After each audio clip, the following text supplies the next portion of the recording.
தேவ சமூகத்தில் மிகவும் அன்பாய் கூட்டிச் சேர்க்கப்பட்ட அன்புக்குரிய சகோதர சகோதரிகளே, உங்கள் யாவருக்கும் நம்முடைய பரம்பிதாவாகி தேவனாலும் நம்முடைய ஆண்டவராகிய இயேசு கிறிஸ்து நாமத்தினாலும் கிருபையும் சமாதானம் உண்டாவதாக என்ற அன்பின் வாழ்த்துக்களை இந்த அருமையான ஒரு மாலை பொழுதில் தெரிவித்துக் கொள்கிறோம். மாத்திரமல்ல, நம்முடைய பிதாவாகிய தேவனுடைய பெரிதான கிருபையினாலே நாம் ஒவ்வொரு நாளும் ஒரு உன்னதமான சத்திய பாடங்களை நாம் தியானித்து வருகிறோம். அந்த அடிப்படையிலும் கூட இன்றைய நாளிலும் நம்முடைய பிதாவாகிய தேவனுடைய கருத்திலிருந்து கிருபையாய் இந்த நேரத்தை நாம் பெற்றுக்கொண்டிருக்கிறோம்.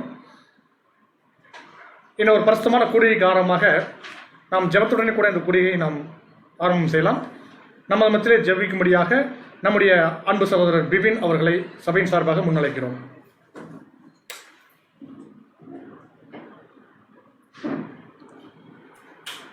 ஜெபம் செய்வோம். மகா இரக்கமும் கிருபையும் அன்பும் நிறைந்த எங்கள் ஒன்றான மெய் தகப்பனே, உமக்கும் உம்முடைய குமாரனுக்கும் துதி ஸ்தோத்திரங்களை ஏறெடுக்கிறோம். அப்பா, எங்கள் வாழ்நாட்களில் ஒரு நாளை கூட்டிக் கொடுத்து நாங்கள் செய்த பாவங்களை எல்லாம் மன்னித்து எங்களை நீர் வழிநடத்தி வருகிறீரப்பா. அதற்காக உம்முடைய குமாரன் வழியாக ஸ்தோத்திரங்களையும் நன்றிகளையும் ஏறெடுக்கிறோம். அப்பா, சத்தியத்தை கேட்பீர்கள், சத்தியம் உங்களை விடுதலையாக்கும் என்பதற்காக எங்களை உலகத்திலிருந்து பிரித்து உம்முடைய மகா பெரிதான திட்டங்களையும் உம்முடைய ராஜ்யத்தின் சுவிசேஷத்தையும் எங்களுக்கு அறிவித்திருக்கிறீரப்பா.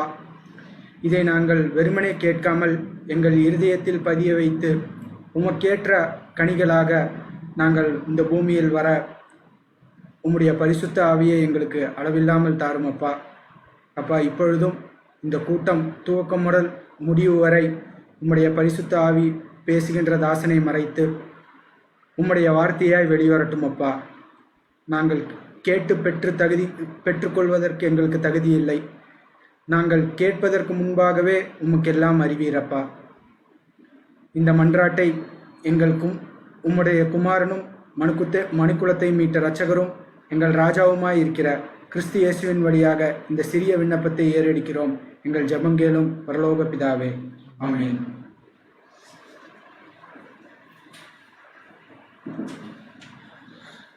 நம்முடைய பிதாவாகிய தேவனுக்கு நம்முடைய ஆண்டவராகிய இயேசு கிறிஸ்து வழியாக துதி ஸ்தோத்திரங்களை எடுத்துக்கொள்ளலாம்.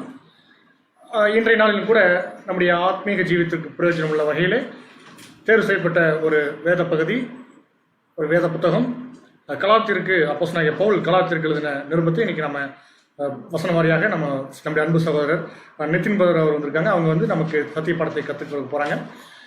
இந்த சத்திய பாடத்தை நம்ம கேட்கக்கூடிய ஜனங்கள் ஒவ்வொருவரும் இந்த பாடங்களில் நம்ம புத்தக புக் ஸ்டடி அந்த அடிப்படையில் நம்ம பார்க்குறோம். ஏறக்குறைய உங்களுக்கு அநேக பாடங்கள் நம்ம பார்த்துருக்குறோம். எப்படி இதை கற்றுக்கணும் அப்படிங்கிற முறைகள்லாம் நீங்கள் பயிற்சி பெற்றிருப்பீங்க.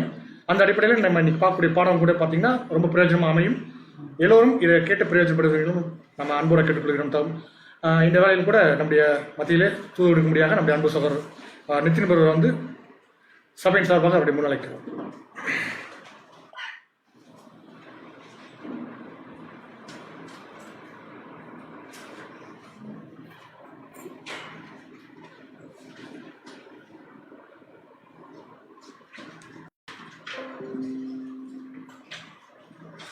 ஜீவனுள்ள தேவனுடைய குமாரரும் நம்முடைய அருமை நேசருமா இருக்கிற ஆண்டவராக இயேசு கிறிஸ்து அன்பின் நாமத்தினாலே தேவனுடைய சமூகத்திலே கூட்டிச் சேர்க்கப்பட்டுள்ள சகோதர சகோதரிகளே, உங்கள் யாவருக்கும் முதலாவது நம்முடைய பிதாவாகிய தேவனுடைய நாமத்தினாலும் அவருடைய குமாரரும் நம்முடைய அருமை கர்த்தருமா இருக்கக்கூடிய ஆண்டவராக இயேசு கிறிஸ்து நாமத்தினாலும் அன்பின் வாழ்த்துக்களை இந்த மாலை பொழுதிலே தெரிவித்துக் கொண்டு, தேவனுடைய ஒரு விசேஷித்த கிருபையினால ஒவ்வொரு நாட்கள் தோறும் தேவன் நமக்கு கொடுத்து வருகிறதான உன்னதமான பாடங்களை நாம் கேட்டுக்கொண்டு வருகிறோம்.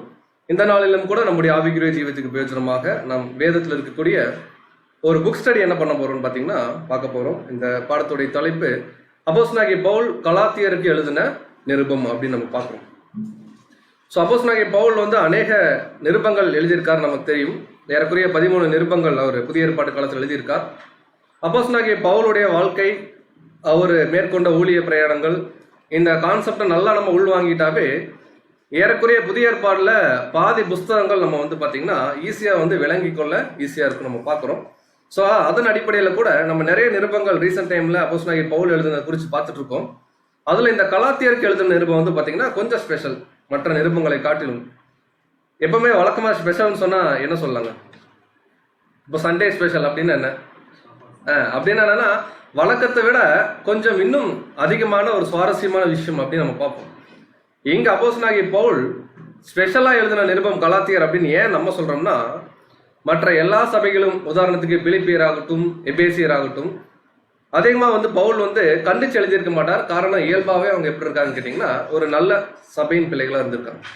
பட் கலாத்தியா அப்படிங்கிற ஒரு நாட்டில் இருக்கக்கூடிய அநேக சபைகள் ஆதி காலத்தில் அப்போஸ்தலனாகிய பவுல் போய் சத்தியம் சொல்லிட்டு வந்த பிறகு எப்படி இருந்தாங்கன்னு கேட்டிங்கன்னா, கம்ப்ளீட்டாக சத்தியம் என்ன சொல்லுதோ அதுக்கு ஆப்போசிட்டாக என்ன பண்ணிட்டாங்கன்னா போயிட்டாங்க. ஸோ அப்போஸ்தலனாகிய பவுல் பார்த்தீங்கன்னா அநேக கடிதத்தில் அவர் அன்பாக பேசுனதை நம்ம பார்த்துருக்கோம். பட் கலாத்தியரில் ரொம்ப ஸ்பெஷலாக இதுவும் அன்பு தான், பட் அதிகமாக என்ன பண்ணியிருப்பாருன்னா திட்டியிருப்பார் ஜனங்களை நேரடியாகவே கண்டிச்சு. அதாவது எப்படி ஒரு தகப்பன் தன்னுடைய பிள்ளையை சிக்ஷிக்கிறது போல அப்போஸ்தலனாகிய பவுல் தன்னுடைய பிள்ளைகளாக இருக்கக்கூடிய சபையின் மக்கள் என்ன பண்றாருன்னா அங்க கண்டிச்சு புத்தி சொல்லி எழுதக்கூடிய ஒரு நிருபம் தான் கலாத்தியர் நிருபம் பார்க்கிறோம். ஸோ இதே அடிப்படையில் பவுல் இன்னைக்கு நமக்கு கூட இந்த அதிகாரத்துல சில புத்திமதிகளை நமக்கு என்ன பண்றாருன்னா தேவனுடைய கிருபையினால சொல்றாரு அப்படின்னு நம்ம பார்க்கிறோம். ஸோ முதல்ல ஒரு புக் ஸ்டடி அதோடைய பேக்ரவுண்ட் பார்க்கறதுக்கு முன்னாடி என்ன பண்ணலான்னு பார்த்தீங்கன்னா, இந்த புக்கை எழுதினவர் யார் நமக்கு தெரியும், அப்போஸ்தலனாகிய பவுல். எந்த காலத்துல இந்த புக்கை எழுதியிருக்கணும் அப்படிங்கிறத நம்ம கண்டுபிடிக்கணும்னா முதல்ல அவருடைய லைஃப் டைம் என்னன்னு நமக்கு தெரியும் இல்லைங்களா. ஒரு மனுஷன் ஒரு 50 வருஷம் வாழ்றாரு அப்படின்னா அவருடைய 30வது வயசுல எழுதினாங்க அப்படின்னா அவர் எத்தனை வருஷம் வாழ்ந்தார் அப்படிங்கிற ஒரு கால்குலேஷன் நம்ம பார்ப்போம் வழக்கமா. அதே போல அப்போஸ்தலனாகிய பவுலுக்கு ஒரு டைம் லைன் இருக்கு. இது முடிஞ்சா நீங்க நோட் பண்ணிக்கங்க. நீ வரக்கூடிய எல்லா பாடங்களுக்கும் கூட நம்ம என்ன பண்ணலாம்னா யூஸ் பண்ணிக்கலாம். ஸோ ஏறக்குறைய இப்போ நம்ம போடக்கூடிய வருஷங்கள் எல்லாமே ஒரு வருஷம் முன்ன பின்ன நீங்க என்ன பண்ணிக்கலாம்னா நீங்க கால்குலேட் பண்ணிக்கலாம். ஏறக்குறைய அப்போஸ்தலனாகிய பவுல் யூத மார்க்கத்திலிருந்து ஒரு உண்மை கிறிஸ்தவனா கிறிஸ்துவ சவுலே ஏன் என்னை துன்பப்படுத்துகிறாருன்னு சொன்ன அந்த டைம் பீரியட் என்னவா இருக்கலாம் அப்படின்னு பாத்தீங்கன்னா கிபி 34 இருக்கணும் அப்படின்னு சொல்லி நிறைய ஆராய்ச்சியாளர்கள் கருதுறாங்க. ஒரு வருஷம் முன்ன பின்ன 33 or 34 எடுத்துக்கலாம். இங்க இருந்து இவருடைய கிறிஸ்தவ வாழ்க்கை என்ன ஆகுதுன்னு பாத்தீங்கன்னா நேரடியாக தேவனுடைய கிருபையினால் ஆரம்பிக்கப்படுது. அப்படி ஆரம்பிச்சு அநேக இடங்கள் ஆக்சுவலா அவர் சவுதி அரேபியா போறாரு. அதுக்கப்புறம் பாத்தீங்கன்னா இன்னைக்கு இருக்கக்கூடிய துருக்கியில கொஞ்ச நாள் இருந்தாரு. அநேக இடங்களுக்கு போயிட்டு ஊழிய பிரயாணம்னு எப்போ அவர் ஆரம்பிக்கிறார் அப்படின்னு பார்க்கும்போது அப்போஸ்தலர் 13ஆம் அதிகாரத்துல தன்னுடைய பிரயாணத்தை ஆரம்பிக்கிறார். அந்த ஊழிய பிரயாணம் எந்த காலத்துக்குள்ள இருக்கலாம் அப்படின்னு சொல்றாங்கன்னா கிபி 46 இருந்து 48 இருக்கலாம்ன்றாங்க. அதுக்கப்புறம் 2வது ஊழிய பிரயாணம் அவர் போறார். அதனுடைய காலம் பாத்தீங்கன்னா ஏறக்குறைய கிபி 50 இருந்து 52 இருக்கலாம் அப்படின்னு சொல்றாங்க.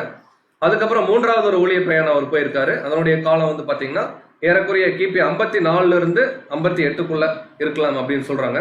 ஸோ அப்படி ஒவ்வொரு பிரயாணம் போகும்போது நீங்க அப்போஸ்தலனாகிய பவுலுடைய அந்த காரியங்களை அப்போஸ்தலர்ல படிச்சு பார்த்தீங்கன்னா அவர் எடுத்தோடனே பர்ஃபெக்ட் ஆகல. எப்படி இன்னைக்கு ஒரு புது சிருஷ்டிகளாக நம்ம கொஞ்சம் கொஞ்சமா பர்ஃபெக்ஷனுக்குள்ள போறோமோ அதே போல பவுலுடைய எண்டு பாத்தீங்கன்னா ரொம்ப பர்ஃபெக்ட். பட் பிகினிங்ல இருந்து பாத்தீங்கன்னா அவரே சில குணாதிசயங்களை தனக்குள்ள என்ன பண்ணியிருக்காருன்னா தேவனுடைய கிருபையில அப்படியே அப்கிரேட் ஆயிட்டு தான் தன்னுடைய வாழ்க்கையில போயிருக்காரு நம்ம பாக்குறோம். எடுத்தோடனே எந்த விஷயமே டக்குன்னு சட்டன் பர்ஃபெக்ஷனுக்குள்ள போகாத நம்ம பார்க்கறோம். ஸோ 3வது பிரயாணமெல்லாம் அவர் மேற்கொள்ளும் போது பயங்கரமான ஒரு மெச்சூர்டு ஒரு கண்டிஷன்ல தான் அவர் என்ன பண்றாருன்னா இருக்கிறாரு. இதுக்கப்புறம் எருசலேம் வராரு. அங்க அவர் என்ன பண்றாங்கன்னா அரெஸ்ட் பண்றாங்க. அரெஸ்ட் பண்ணி கடைசி அவர் என்ன சொல்றாருன்னா நான் ரோமாபுரிக்கு போகணும் அப்படின்னு சொல்லி அப்போஸ்தலர் 27ஆம் அதிகாரத்துல பேசக்கூடிய காரியங்கள் இது எங்க நடக்குது அப்படின்னு பார்க்கும்போது கிபி 60 நடந்திருக்கணும். இந்த பிரயாணத்துல அவர் ரோம் போகும்போது தான் அந்த கப்பல் என்ன ஆகுதுன்னு பாத்தீங்கன்னா அந்த கிரேட்டா தீவை கடந்து அந்த நல்ல துறைமுகம் பக்கத்துல போகும்போது என்ன ஆகுதுன்னா அந்த கப்பல் சேதம் நடக்கிறது பார்க்கணும். இதுக்கப்புறம் ஒரு வழியா அவர் ரோம் போறாரு. ரோம் போய் அவருடைய முதல் சிறையிருப்பு 2 வருஷம் அவர் என்ன பண்றாருன்னா தனக்காக ஒரு வீடு ரெண்டுக்கு எடுத்து ஹவுஸ் அரெஸ்ட் அங்க என்ன பண்றாருன்னா இருக்கிறார். அங்கிருந்து தான் பிலமோன் இல்லைங்களா பிலிப்பியர் போன்ற நிருபங்கள் எல்லாமே அவர் எழுதுறாரு. கொலோசியர் எல்லாம் எழுதுனாருன்னு பார்க்கணும். இங்கதான் நீங்க ரொம்ப முக்கியமா கவனிக்கணும். இது வரைக்கும் எல்லாரும் இயல்பா ஜஸ்ட் பவுலுடைய வாழ்க்கை அப்படின்னா இந்த காரியங்கள் வரைக்கும் நம்ம ஈஸியா நம்ம அப்சர்வ் பண்ணியிருப்போம். பவுல் கடைசியா எங்க போறாருன்னா ஜெயிலுக்கு போறார் அப்படிங்கிறதோட அப்போஸ்தலர் புக்கு முடியும். இந்த அப்போஸ்தலர் நடவடிக்கைக்கு அப்புறம் அவருக்கு என்ன ஆச்சு அப்படிங்கிறத வேதத்துல டைரக்டா ஒரு அதிகார வாரியாக என்ன பண்ணலன்னா தேவன் கொடுக்கல அப்படின்னு நம்ம பாக்குறோம். அதுக்கப்புறம் நடந்த விஷயங்கள் தீத்து நிருபத்திலையும் ஒரு சில நிருபத்துல சில ஹிண்ட்ஸ் மட்டும் அவர் கொடுத்திருப்பார். இதுக்கப்புறம் என்ன நிகழ்ந்திருக்கு அப்படின்னு பாத்தீங்கன்னா 2 வருஷத்துக்கு அப்புறம் ஒரு ரிலீஸ் ஆயிடுறாரு. ஏறக்குறைய கிபி 63 இருந்து 66 அந்த காலம் வரைக்கும் அவர் பாத்தீங்கன்னா இன்னொரு ஊழிய பிரயாணம் ஒரு கட்டாயம் மேற்கொண்டிருக்கணும். இந்த ஊழிய பிரயாணத்துல தான் நேற்று நம்ம பாடத்துல பார்த்தோம் இல்லைங்களா தீத்துவ கிரேட்டா தீவுல என்ன பண்றாருன்னா விட்டுட்டு அவரு நிக்கப்போலிக்கு போறோம்னு சொல்லக்கூடிய காரியங்கள் நம்ம பாக்குறோம். ஸோ இது அவருடைய 5ஆம் ஊழிய பிரயாணமாக இருக்கணும்னு சொல்லி கருதுறாங்க. கடைசி அவருடைய மரணம் எங்க நிகழுது அப்படின்னு பாத்தீங்கன்னா ஏறக்குறைய கிபி 67 இரண்டாவது முறை அவர் என்ன என்ன என்ன பண்றாங்கன்னா ரோம்ல சிறைபிடிக்கிறாங்க. அப்படி சிறைபிடிச்சு அங்க ஒரு வகையான என்ன சொல்றதுன்னா மனசாட்சியே இல்லாத வண்ணமாக என்ன பண்றாங்கன்னா ஒரு கழுத்தை முதல்ல வெட்டுறாங்க. அதுக்கப்புறம் அவருடைய சரீரத்தை துண்டு துண்டா வெட்டி தெருக்கல்ல வீசினதாக சில ஆராய்ச்சியாளருடைய கருத்து என்ன பண்றாங்கன்னா புக்ஸ்ல நிறைய ரெஃபரன்ஸ்ல ஹிஸ்டரியிலலாம் கொடுக்கப்பட்டிருக்கு. ஸோ அப்போஸ்தலனாகிய பவுலுடைய பேக்ரவுண்ட் இதுதான். கிபி 34 இருந்து 67 தான் நம்ம பார்க்கக்கூடிய எல்லா நிருபங்களும் அவருடைய ஊழிய பிரயாணங்கள் எல்லாமே அங்க வந்து நிகழ்ந்திருக்குன்னு பாக்குறோம். ஏன் இந்த சார்ட் இப்ப நம்ம பார்க்கறோம்னு பாத்தீங்கன்னா இப்ப நம்ம பார்க்கக்கூடிய பாடத்துக்கும் இந்த சார்ட்ல இருக்கக்கூடிய ஒரு முக்கியமான ரெஃபரன்ஸ் இருக்கு நம்ம பார்க்கறோம்.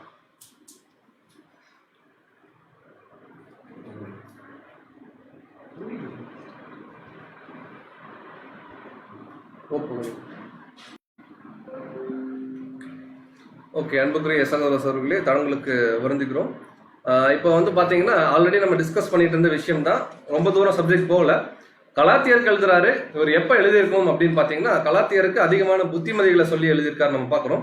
கிபி 34 இருந்து 67 வரைக்கும் அவருடைய வாழ்க்கை, கிறிஸ்தவ வாழ்க்கை இருந்திருக்கு. இதுல இடைப்பட்ட ஒரு பகுதிகள் தான் என்ன பண்றாருன்னா அந்த கலாத்தியர் நிருபம் எழுதுறாரு. சரி, யார் இந்த கலாத்தியர் அப்படின்னு பார்த்தீங்கன்னா அப்போஸ்தலனாகிய பவுலுடைய முதலாவது ஊழிய பிரயாணம் 13-14 அதிகாரங்கள் அப்போஸ்தலர்ல சொல்லப்பட்ட ஒரு முக்கியமான ஏரியாவுக்கு அவர் என்ன பண்றாருன்னா தன்னுடைய ஊழியத்துக்கு அவர் போறார். அந்த ஏரியா கூட உங்களுக்கு நான் ஹைலைட் பண்ணி காமிக்கிறேன். இந்த ரீஜன் தான் இந்த உங்களுக்கு பிக்சர்ல ஹைலைட் ஆன ஒரு இடம். இது இன்னைக்கு வந்து பாத்தீங்கன்னா துருக்கி, கம்ப்ளீட்டா ஏசியா மைனருங்கிறது இன்னைக்கு துருக்கி, மாடர்ன் டர்க்கின்னு சொல்றாங்க. அதில் இருக்கக்கூடிய சில முக்கியமான பகுதிகள் அந்தியோகியா, அதாவது பிசிதியன் அந்தியோகியான்னு பைபிள் இருக்கும். சிரியன் அந்தியோகியா கிடையாது, பிசிதியன் அந்தியோகியா. அதுக்கப்புறம் இக்கோனியம், லீஸ்திரா, தெர்பே, அந்த பட்டணங்கள்லாம் சூழ்ந்த ஒரு இடம் தான் என்ன சொல்றாங்கன்னா கலாத்தியா அப்படிங்கிற ஒரு நாடு, ஒரு ரீஜனாக அவங்க என்ன பண்றாங்கன்னா சொல்றாங்க. ஸோ இந்த இடங்கள் இருக்கக்கூடிய சபைகளுக்கு தான் என்ன பண்றாருன்னா பவுல் எழுதுறார். இந்த மேப்ல உங்களுக்கு இன்னும் கிளியரா இருக்கும். கலாத்தியா கீழே வந்து பாத்தீங்கன்னா பிசிதின், அந்தியோகியா, இக்கோனியம், லிஸ்திரா, தெர்பே எல்லாம் இருக்கு. இந்த பகுதிக்கு தான் அவர் என்ன பண்றாரு லெட்டர் எழுதுறாரு. ஸோ ஸ்காலர்ஸை பொறுத்த வரைக்கும், நிறைய பைபிள் ரிசர்ச்சர்ஸ் பொறுத்த வரைக்கும் நிறைய நிருபங்கள் வந்து ஈஸியா அவங்களால கணிச்சு சொல்ல முடிஞ்சிருந்தாலும் இந்த கலாத்தியருடைய நிருபம் வந்து பாத்தீங்கன்னா ரொம்ப ரொம்ப டஃப். எதுல டஃப் அப்படின்னு பாத்தீங்கன்னா பவுலுடைய வாழ்க்கையோட சில ஈவெண்ட்ஸ் என்ன பண்றதுன்னா மேட்ச் பண்றதுல சில தருணங்கள்ல அவங்க என்ன பண்றாங்கன்னா இதுவா அதுவான்னு சொல்லி நிறைய ஆர்குமெண்ட்ஸ் எல்லாம் போயிட்டு இருக்கு. நிறைய ஒப்பீனியன்ஸ் கூட இருக்கு. முக்கியமா நம்ம இந்த கலாத்தியரை குறித்து ஏன் இந்த அட்வான்ஸ் பாயிண்ட் கூட இப்போ உங்க மத்தியில ஷேர் பண்றோம் அப்படின்னு பாத்தீங்கன்னா நாளைக்கு ஒருவேளை தனிப்பட்ட முறையில நம்ம இந்த புக் ஸ்டடியை படிக்கிறோம் வீட்டுல அப்படின்னா அப்போ நமக்கு இந்த பாடத்துல இப்ப பார்க்கக்கூடிய சில பாயிண்ட்ஸ், சம் ரெஃபரன்ஸ்க்கு நமக்கு என்ன ஆகும்னா யூஸ் ஆகும். ஆக்சுவலா கலாத்தியர் அப்படிங்கிற இந்த ஏரியா வந்து பாத்தீங்கன்னா ரெண்டா இருந்துச்சு ஆதி காலத்துல. இந்த மாடர்ன் டர்க்கியில மேல இருக்கக்கூடிய நார்த் கலாத்தியான்னு சொல்லுவாங்க, கீழே இருக்கிறது வந்து பாத்தீங்கன்னா சவுத் கலாத்தியான்னு சொல்லுவாங்க. இப்ப நம்ம பார்த்த ஊரெல்லாம் எங்க இருக்குன்னு பாத்தீங்கன்னா அந்த சவுத் கலாத்தியால தான் பவுல் அந்த ஃபர்ஸ்ட் ஜேர்னி ஃபுல்லா போறாரு. ஸோ அநேக ஆராய்ச்சியாளர்கள் சொல்லக்கூடிய கருத்து என்னன்னா இந்த நார்த் கலாத்தியா எப்போ போறாருன்னா தன்னுடைய 3வது பிரயாணத்தில் அப்போஸ்தலர் 16ஆம் அதிகாரத்துக்கு அப்புறம் 2nd and 3rd ஜேர்னியில் என்ன பண்றாருன்னா நார்த் கலாத்தியால ஒரு ரெஃபரன்ஸ் மட்டும் இருக்கும், அங்க போறதா இருக்கும் நம்ம பாக்குறோம். பட் கம்ப்ளீட்டா சவுத் கலாத்தியாக்காக தான் இந்த புக் எழுதியிருக்குன்னு சொல்லி அநேகருடைய கருத்து. ஏன் பிரதர் நார்த் அண்ட் சவுத்னு சொல்றீங்க அப்படின்னு பார்த்தா அதுக்கும் நிறைய கீ ஈவெண்ட்ஸ் பாயிண்ட் இருக்கு. ஒருவேளை நம்ம இப்ப பார்க்கக்கூடிய சவுத்ன்றது நீங்க புரிஞ்சுங்க, கீழே இருக்கக்கூடிய பகுதி அந்த லீஸ்திரா, இக்கோனியம் இருக்கிற ஊர். சவுத் கலாத்தியாவுக்கு பவுல் எழுதியிருக்கார். அப்போஸ்தலர் 13-14 அதிகாரத்துல போன ஊர்களுக்கு அவர் எழுதியிருக்காருன்னா கட்டாயம் இந்த நிருபம் கிபி 49 ஏறக்குறைய எழுதியிருக்கணும்னு சொல்றாங்க. ஒருவேளை நார்த் கலாத்தியாவுக்கு இந்த நிருபம் எழுதியிருந்தார் அப்படின்னா கட்டாயம் அவர் போனதே வந்து பாத்தீங்கன்னா 2வது பிரயாணம் அப்போஸ்தலர் 16ஆம் அதிகாரத்துல தான் போயிருக்காரு. அதனால இது மேபி கிபி 55 இருந்து 58க்குள்ள பின்னாடி எழுதியிருக்கலாம்னு சொல்றாங்க. ஸோ எது எப்படியோ நிறைய ரிசர்ச்சர்ஸ் எல்லாம் பார்த்து நிறைய காரியங்கள்லாம் நம்ம படிக்கும்போது ஒரு சில காரியங்கள் தேவன் என்ன நமக்கு வெளிப்படுத்துறாருன்னா கட்டாயம் அவருடைய முதல் ஊழிய பிரயாணம் முடிச்சோன்ன சவுத் கலாத்தியாவுக்கு தான் இந்த நிருபம் என்ன இருக்குன்னு பாத்தீங்கன்னா எழுதியிருக்கணும். ஏறக்குறைய இந்த நிருபம் எழுதப்பட்ட காலப்பகுதி கிபி 49 இருக்கணும். யாரும் கன்ஃபியூஸ் ஆயிட வேணாம், என்ன நார்த் சவுத் நிறைய போயிட்டு இருக்குன்னு. ஏன் இந்த பாயிண்ட் அவங்க மத்தியில சொல்றோம் அப்படின்னா கட்டாயம் நம்ம வேதத்தை நிறைய ஆராய்ச்சி பண்ணும்போது சில டவுட்ஸ் நமக்கு வரும்போது அதை நம்ம உடனே என்ன பண்ணிக்கலாம்னா கிளாரிஃபை பண்ணிக்கலாம். ஒருவேளை இவர் கிபி 49 இந்த நிருபம் எழுதியிருக்கணும்னு பார்க்கணும். சரி, இந்த நிருபம் ஏன் எழுதணும் பவுல் அப்படின்னு பார்க்கும்போது தன்னுடைய ஊழியத்துடைய ஆரம்ப காலத்திலேயே இந்த சபைகள் எல்லாம் ஸ்தாபிக்கிறார் அந்த ஊர்ல. அப்படி சபைகளை ஸ்தாபிச்சுட்டு பவுல் என்ன பண்றாருன்னா உடனே தன்னுடைய ஊருக்கு திரும்பி வரும்போது உடனே நியூஸ் வருது. என்ன நியூஸ்னா பவுல் டீச் பண்ணிட்டு போன உடனே பின்னாடியே ஒரு குரூப் என்ன பண்றாங்கன்னா சபையில இருக்கிறாங்க. அவங்களுடைய பேர் என்னன்னு பாத்தீங்கன்னா யூத கிறிஸ்தவர்கள் அப்படின்னு சொல்லுவாங்க. அது என்ன பிரதர் யூத கிறிஸ்தவர்கள்னா கிறிஸ்தவர்கள் நமக்கு தெரியும் யாருங்க, கிறிஸ்தவர்கள் நம்ம அப்படின்னு பார்க்கணும். யூத கிறிஸ்தவர்கள்னா இதுக்கு முன்னாடி அவர்கள் நியாயப்பிரமாணத்தை பின்பற்றிட்டு இருந்தாங்க, ஒரு யூதன். ஆனா கிறிஸ்துவோடைய அந்த ஈடுபலியுடைய பாயிண்ட புரிஞ்சுக்கிட்டு நாங்களும் இனிமேல் என்ன பண்றோம்னா சபைக்குள்ள வரோம், நாங்களும் கிறிஸ்தவர்களா இருக்கோம்னு சொல்லிட்டு உள்ள வராங்க. அப்படி உள்ள வந்த அந்த யூத கிறிஸ்தவனுடைய மனப்பான்மை எப்படி இருந்துச்சுன்னா, என்னதான் இருந்தாலும் நிறைய புறஜாதிகள் மத்தியில சில யூதர்கள் இருந்தாங்கன்னா ஆள் மனசுல இருக்கிற ஒரு காரியம் எப்படி இருக்குங்க. இப்ப பாரம்பரியமா ஒரு இதுல இருக்கிறோம், திடீர்னு ஒரு இடத்துல நம்ம இங்க இல்லைங்க இங்கன்னு சொல்லி மாறுறோம். அந்த பாரம்பரியமா இப்ப புரியுற மாதிரி இருக்கும், உங்களுக்கு புரிஞ்சிருப்பாரு. ஒரு 30-40 வருஷம் பாபிலோன்லயே இருக்கிறோம், பயங்கரமா கிறிஸ்துமஸ் எல்லாம் கொண்டாடி பழகியாச்சு. திடீர்னு சத்தியம் கேட்டு பேப்டிஸ்ட் எடுத்து வந்தாச்சு, பேப்டிஸ்ட் எடுத்து 1 மாசத்துல கிறிஸ்துமஸ் வந்துருச்சு. எப்படி இருக்கும் மனசு? அப்படின்னா அந்த ஊரின விஷயம் இங்க கூட சில வகைகள் என்னன்னா டெம்ப் பண்ணும். நம்ம மற்றவங்களுக்குலாம் கூட ஜென்ரலா சொல்லிடுவோம் தெரியாம, அது இன்னமுங்க ஆண்டவர் பிறந்தாருல்ல, இந்த நாளை கொண்டாடுறது ஒன்றும் தப்பு இல்லைன்ட்டு சில கள்ள உபதேசங்களை தெரியாம என்ன பண்ணிடுவோம்னா நம்ம உள்ள கொண்டு வந்துருவோம். இதே தான் அங்க நடந்துச்சு. இப்ப நம்ம நியாயப்பிரமாணம் படிக்கிற எல்லா இடத்துலையும் நம்ம எப்படி போட்டுக்கணும்னா, நம்முடைய பழைய வாழ்க்கை, நம்முடைய மாம்சம், நம்முடைய பழைய கிறிஸ்தவ வாழ்க்கை, அதாவது பாபிலோனிய அமைப்பு அப்படின்னு நீங்க என்ன பண்ணிக்கலாம்னா எடுத்துக்கலாம். ஸோ அங்க யூத கிறிஸ்தவர்கள் என்ன பண்ணாங்கன்னா, என்னதான் நீங்க கிறிஸ்துடைய ரேன்சமை ஏத்துக்கிட்டு நீங்க சபையா ஒரு எக்லீசியாவா கூடினாலும் நீங்க நியாயப்பிரமாணத்தில் இருக்கக்கூடிய சில கட்டளைகளை கட்டாயம் பின்பற்றி ஆகணும். அப்படி பின்பற்றியா ஆகணும், நியாயப்பிரமாணம் வேணும், கிறிஸ்துடைய ரேன்சமும் வேணும்னு சொல்லி அங்க ரொம்ப ஃபோர்ஸ் பண்ணி நிறைய புறஜாதிகள் என்ன பண்ணாங்கன்னா கலக்கம் பண்ணிட்டு இருந்தாங்க. இதனால அநேக புறஜாதிகள் சத்தியம் கேட்டு கூட என்ன ஆயிட்டாங்கன்னா வழி விலகி போறாங்க. இப்போ இதை பவுல்னால தாங்கிக்க முடியல. பவுல் யாரு? பிறந்ததுல இருந்து ஒரு யூதன். அவர் யூத பாரம்பரியத்துல அவர் மாதிரி ஸ்காலர் யாரும் இல்லை, அவருடைய ஏஜ்ல வசனமே கொடுத்துருக்காரு.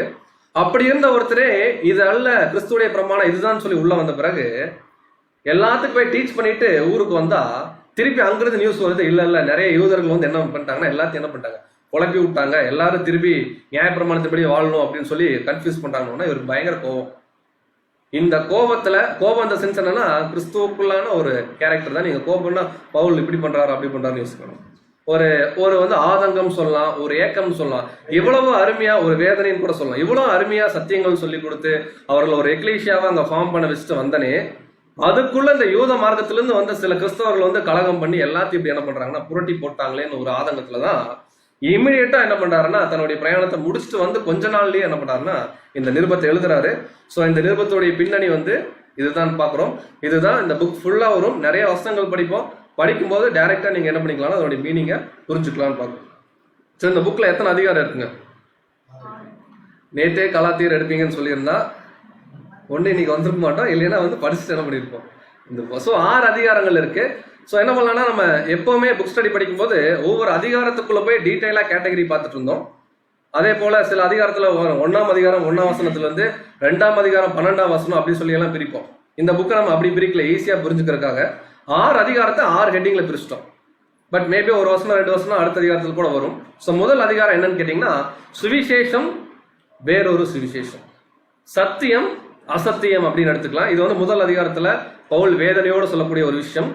2வது அதிகாரம் என்னன்னு பாத்தீங்கன்னா பழைய பிரமாணம் இப்ப கொடுக்கப்பட்ட கிருபையின் பிரமாணம், அதாவது நியாய பிரமாணம் அன்பின் பிரமாணம் நம்ம எடுத்துக்கலாம் புரியுற மாதிரி. 3rd சாப்டர்ல என்ன சொல்றாருன்னா விசுவாசமா கிரியா, நீங்க சொல்லுங்க விசுவாசமா கிரியா ரெண்டுமே. ஸோ அதை குறிச்சு கலாத்தியருக்கு எந்த ஆங்கிள் சொல்றாருன்னு பார்க்கலாம். விசுவாசம் கிரியைன்னு சொல்றாரு. 4வது சாப்டர்ல பாத்தீங்கன்னா எல்லாமே முன் எதிராக இருக்கும், நேர் எதிராக இருக்கும். அடிமைத்தனம் சுயாதீனம் சொல்றாரு. 5th சாப்டர்ல மாம்சம் ஆவி எல்லாமே நெகட்டிவ் அண்ட் பாசிட்டிவ்னு பார்க்கணும். கடைசி 6வது சாப்டர் கம்ப்ளீட் கன்க்ளூஷன், ஒரு கிறிஸ்தவன் எப்படி வாழணும், புது சிருஷ்டியே காரியம் அப்படிங்கிற ஒரு விஷயத்தை அவர் சொல்றாரு. ஸோ இந்த ஹெட்டிங் கீழே தான் நம்ம என்ன பண்ண போறோம்னா ஒவ்வொரு அதிகாரமா பார்க்குறோம். ஏன் இப்படி நம்ம பிரிச்சிருக்கோம் அப்படின்னு பார்த்தீங்கன்னா நாளைக்கு கலாத்தியர்ல 6 அதிகாரத்துல என்ன நம்ம படிச்சோம்னு பார்க்கும்போது ரொம்ப டீட்டெயிலா இருக்கிறது டக்குன்னு மைண்டுக்கு வராது. இந்த ஹெட்டிங் வேணா நமக்கு டக்குன்னு என்ன பண்ணுவோம்னா மைண்டுக்கு வரும். ஸோ முதல் அதிகாரத்தில் அவர் என்ன சொல்றாருன்னா உண்மையான சத்தியம் அசத்தியத்தை குறித்து அவர் சொல்றாரு. ஸோ நேரடியா இந்த பாடத்துக்குள்ள நம்ம என்ன பண்ணலாம் கடந்து போகலாம், வாசிக்கலாம். கலாத்தியர் 1ஆம் அதிகாரம் 1 மற்றும் 2 வசனம். கலாத்தியர் 1ஆம் அதிகாரம் 1 மற்றும் 2ஆம் வசனங்கள்.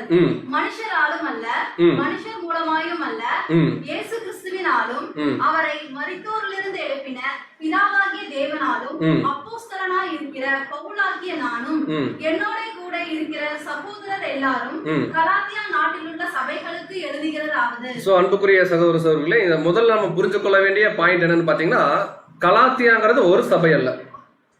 கலாத்தியா நாட்டில் உள்ள சபைகளுக்கு, அந்த சபை தான் என்னன்னு பாத்தீங்கன்னா சதன் கலாத்தியா, சவுத் கலாத்தியால இருக்கக்கூடிய இக்கோனியம், லீஸ்திரா, தெர்பே மற்றும் அந்தியோகியா, இந்த சபைகளுக்கு நான் எழுதுறேன். எப்படி பவுல் ஆரம்பிக்கிறாருன்னா, மனுஷராலும் அல்ல மனுஷர் மூலமாயும் அல்ல. அப்ப அங்க என்ன பிரச்சனை இருந்திருக்கு? ஏதோ மனுஷனுக்கு உகந்த பிரமாணம் என்ன இருக்குன்னா சப்ஜெக்ட், அங்க நிறைய பேர் மாம்ச பிரகாரமா பேசியிருக்காங்க. அவர் சொல்றாரு, நான் படிச்ச எல்லா விஷயமே கிறிஸ்து மூலமா தேவன் என்ன பண்ணாருன்னா எனக்கு வெளிப்படுத்தினாருன்னு சொல்லி மனுஷராலும் அல்ல மனுஷன் மூலமாயும் அல்லன்னு ஆரம்பிக்கிறார். எழுதுறது யாருக்குன்னு பாத்தீங்கன்னா ஒரு ரீஜன்ல இருக்கக்கூடிய அநேக சபை. உதாரணத்துக்கு நம்ம சொல்லணும்னா தமிழ்நாடுல சவுத்துன்னு வச்சுக்கோங்க. தமிழ்நாடுல சவுத்துல நமக்கு என்னென்ன எக்லீஷியா இருக்கு? தமிழ்நாடுல எது சவுத்துன்னு கேட்குறீங்க? அதே தான் கன்ஃபியூஷன் நானும் இருக்கேன். ஒரு எக்ஸாம்பிளுக்கு எடுத்துக்கலாம். இப்போ கோயம்புத்தூர், திருப்பூர், ஈரோடு, சேலம், மதுரை, இந்த எக்லீஷியாக்கெல்லாம் எழுதுறேன் அப்படின்னா ஒரு 5 எக்லீஷியா 4 எக்லீஷியா சேர்ந்து வருது பாருங்க ஒரே பகுதியில். அந்த மாதிரி ஒரு பகுதி தான் என்னன்னு பார்த்தீங்கன்னா கலாத்தியாவில் இருக்கக்கூடிய அந்த 4-5 சபைகள். இவங்களுக்கு என்ன பண்றாருன்னா பவுல் எழுதுறார். எடுத்தோடனே என்ன ஆரம்பிக்கிறாருன்னா திட்ட ஆரம்பிச்சிடறார். ஸோ வாசிக்கலாம். கலாத்தியர் 1ஆம் அதிகாரம் 6 மற்றும் 7 வசனம். கலாத்தியர் 1ஆம் அதிகாரம் 6 மற்றும் 7ஆம் வசனம். உங்களை கிறிஸ்துவின் கிருபையினாலே அழைத்தவரை நீங்கள் இவ்வளவு சீக்கிரமாய் விட்டு வேறொரு சுவிசேஷத்துக்கு திரும்புகிறதை பற்றி நான் ஆச்சரியப்படுகிறேன். அப்போஸ்தலனாகிய பவுல் ரொம்ப மனவேதனையோட சொல்றார். என்ன சொல்றாருன்னா, இவ்வளவு பெரிய ஒரு கிருபையினால உண்மையான சத்தியம் உங்க வீடு தேடி என்ன இருக்கு வந்திருக்கு. நாங்க என்ன பண்ணி சகோதரர்லாம் டீச் பண்ணியிருக்கோம். அந்த சத்தியமெல்லாம் ராங்குன்னு சொல்லிட்டு புதுசா ஒரு டாக்டரினுக்குள்ள நீங்க போறீங்க பாருங்க. நிஜமாவே எனக்கு என்னன்னா பயங்கர ஒரு ஷாக்கிங்கா இருக்கு, ரொம்ப ஆச்சரியமா இருக்கு. 7ஆம் வசனம் வாசிங்க. 7ஆம் வசனம். வேறொரு சுவிசேஷம் இல்லையே, சிலர் உங்களை கலகப்படுத்தி கிறிஸ்துவினுடைய சுவிசேஷத்தை புரட்ட மனதாய் இருக்கிறார்களே அல்லாமல் வேறல்ல. பாருங்க, அப்போஸ்தலனாகிய பவுல் சொல்றார், நாங்க கற்றுக் கொடுத்த சுவிசேஷமே அல்லாமல் வேற சுவிசேஷம் இல்ல. ஏன் இவ்வளவு ஸ்ட்ராங்கா பவுல் சொல்றாருன்னா, எடுத்துனே ஆரம்பிக்கிறார். அதுதான் மனுஷராலும் அல்ல மனுஷர் மூலமாயும் அல்ல. இன்னும் சொல்ல போனா கலாத்தியர் 1லயே அவர் சொல்லுவாரு, இயேசு கிறிஸ்துவே டைரக்டா என்ன பண்ணாருன்னா எனக்கு சத்தியத்தை வெளிப்படுத்தினார். அதான் கலாத்தியர் 1 சாப்டர்ல நீங்க கவனிச்சீங்கன்னா, நான் இன்னும் மனுஷனுக்கு பிரியமானபடி போதனை செஞ்சுட்டு இருந்தேன்னா நான் யாருடைய ஊழியக்காரன் அல்லன்றார். பல சப்ஜெக்ட்ல நம்ம என்ன பண்ணிருக்கோம்னா இந்த வசனம் இன்னும் நான் மனுஷனை பிரியப்படுத்துற மாதிரியே சொல்லிட்டு இருந்தேன் அப்படின்னா நான் கிறிஸ்துவனுடைய ஊழியக்காரன் அல்லவே. நான் கேட்டுக்கொண்டது எதுவோ அதை அப்படியே சொல்றேன், வேற டாக்டரினே கிடையாதுன்றாங்க. இது நமக்கு எடுத்துட்டோம் அப்படின்னு பாத்தீங்கன்னா, இன்னைக்கு தேவனுடைய கிருபையினால 7ஆம் சபையின் தூதன் மூலமாக நிறைய சத்தியங்கள் தேவன் நமக்கு வெளிப்படுத்திட்டே இருக்காரு. இப்ப எவ்வளவு சத்தியங்களும் கேட்டு ஞானஸ்தானம் எடுத்து உள்ள 6 மாசத்துல வேற ஒண்ணு இருக்குன்னு சொல்லி மனசு அலைப்பாயுதுன்னு வச்சுக்கோங்களேன். அலைப்பாயுதுன்னு வச்சுக்கோங்களேன். அந்த டைம்ல இந்த வசனம் நமக்கு பாடமா இருக்கும். எப்படி அப்படின்னு பாத்தீங்கன்னா, வேறொரு சுவிசேஷம் இல்லையே. நீங்க எடுத்துக்கங்க, இயேசு கிறிஸ்து கிட்ட இருந்து முதல் கால சபையின் தூதனுக்கு வந்துச்சு, முதல் கால சபையின் தூதன்ல இருந்து 7ஆம் கால சபையின் தூதனுக்கு வந்துச்சு. இப்ப அங்கிருந்து யாருக்கு வந்திருக்கு? நமக்கு வந்திருக்கு. அவர் என்ன சொல்றாருன்னா, அங்க நியாயப்பிரமாணங்கிற ஒரு விஷயத்தை கொண்டு வந்து திணிச்சாங்க. அதை என்ன திணிச்சாங்கன்னு 2nd சாப்டர்ல பார்க்கலாம். இங்க அதே தான், நம்ம கிறிஸ்தவர்களா மாறிட்டோம், உண்மையான வேதத்தின்படி வாழ வந்துட்டோம். இனிமேல் யாராவது இந்த சத்தியத்துக்கு புறமான ஒரு டாக்டரினை கொண்டு வந்து வச்சு நம்மளை கலகப்படுத்தி ஒருவேளை நம்ம அப்படி இடறி போயிட்டோம்னா பவுல் சொல்றாரு, வேறொரு சுவிசேஷத்துக்கு நீங்க திரும்புறதை பார்த்து நான் என்ன பண்றேன், ரொம்ப ஆச்சரியப்படுறேன். வேற சுவிசேஷமே கிடையாது.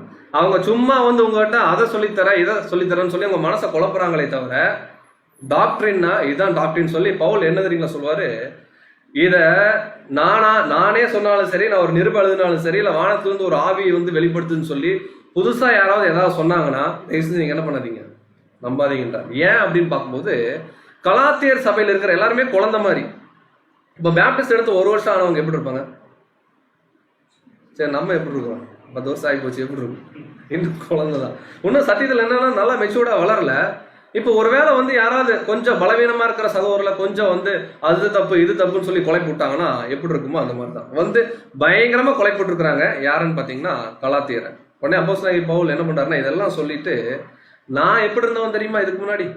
நீங்க இப்போ எது கரெக்ட்னு நினைக்கிறீங்களோ அதை கரெக்ட்னு ஒரு டைம் நான் நினைச்சிட்டு இருந்தேன். பட் கிறிஸ்து வெளிப்படுத்தினாரு, நியாயப்பிரமாணம் எல்லாம் இல்ல, அன்பின் பிரமாணம் சொல்லி அவர் தன்னுடைய லைஃப் என்ன பண்றாருன்னா முன்னாடி வைக்கிறாரு. வாசிக்கலாம். கலாத்தியர் 1ஆம் அதிகாரம் 9 மற்றும் 10 வசனம். கலாத்தியர் 1ஆம் அதிகாரம் 9 மற்றும் 10 வசனம். முன் சொன்னது போல மறுபடியும் சொல்லுகிறேன். செகண்ட் டைம் சொல்றாரு. அடுத்தது, நீங்கள் ஏற்றுக்கொண்ட சுவிசேஷத்தை அல்லாமல் வேறொரு சுவிசேஷத்தை ஒருவன் உங்களுக்கு பிரசங்கித்தால் அவன் சபிக்கப்பட்டவனாய் இருக்க கடவன். என்ன சொல்றாரு? நம்ம யாருக்கா சாபம் கொடுக்கலாங்களா? அப்போஸ்தலன் பவுல் கொடுத்திருக்காரு, அவரு கொடுக்கலாமா? இல்ல, அங்க என்ன பாயிண்ட்னா, ஒருவேளை யாராவது பர்பஸா சத்தியம் அல்லாத அசத்தியத்தை போதிச்சாங்கன்னா பவுல் சொல்றாரு, அவன் சபிக்கப்பட்டவன்னா நான் சபிச்சு அவனுக்கு ஒன்னும் ஆக போறது இல்ல. தேவன் பார்வையில அவன் எப்படித்தான் எல்லாத்தையும் மறுதளிச்சா, இப்போ நாய் தன் கக்கினதை திரும்பி என்ன பண்ணுது? பேதுருல சொல்ற மாதிரி அந்த மாதிரி தவறல், இது தப்புன்னு சொல்லி உள்ள வந்துட்டு சத்தியம் தெரிஞ்சுக்கிட்டு திரும்பி அந்த பாபிலோனை எட்டி பார்த்தோம்னா, அதுதான் அங்க பாயிண்ட் சொல்றாரு, நீங்கள் ஏற்றுக்கொண்ட சுவிசேஷத்தை அல்லாமல் வேற சுவிசேஷம் உங்களுக்கு இல்ல. யாராவது அப்படி டீச் பண்ணா அவங்க யாருன்னா சபிக்கப்பட்டவன். அடுத்தது வாசிங்க 10ஆம் வசனம். ஏன் பவுல் எவ்வளவு ஸ்ட்ராங்கா ஓப்பனா கொஞ்சம் திட்டுற மாதிரி கொஞ்சம் பாசமா பேசுறாருன்னா அது காரணம் இதுதான். 10ஆம் வசனம்.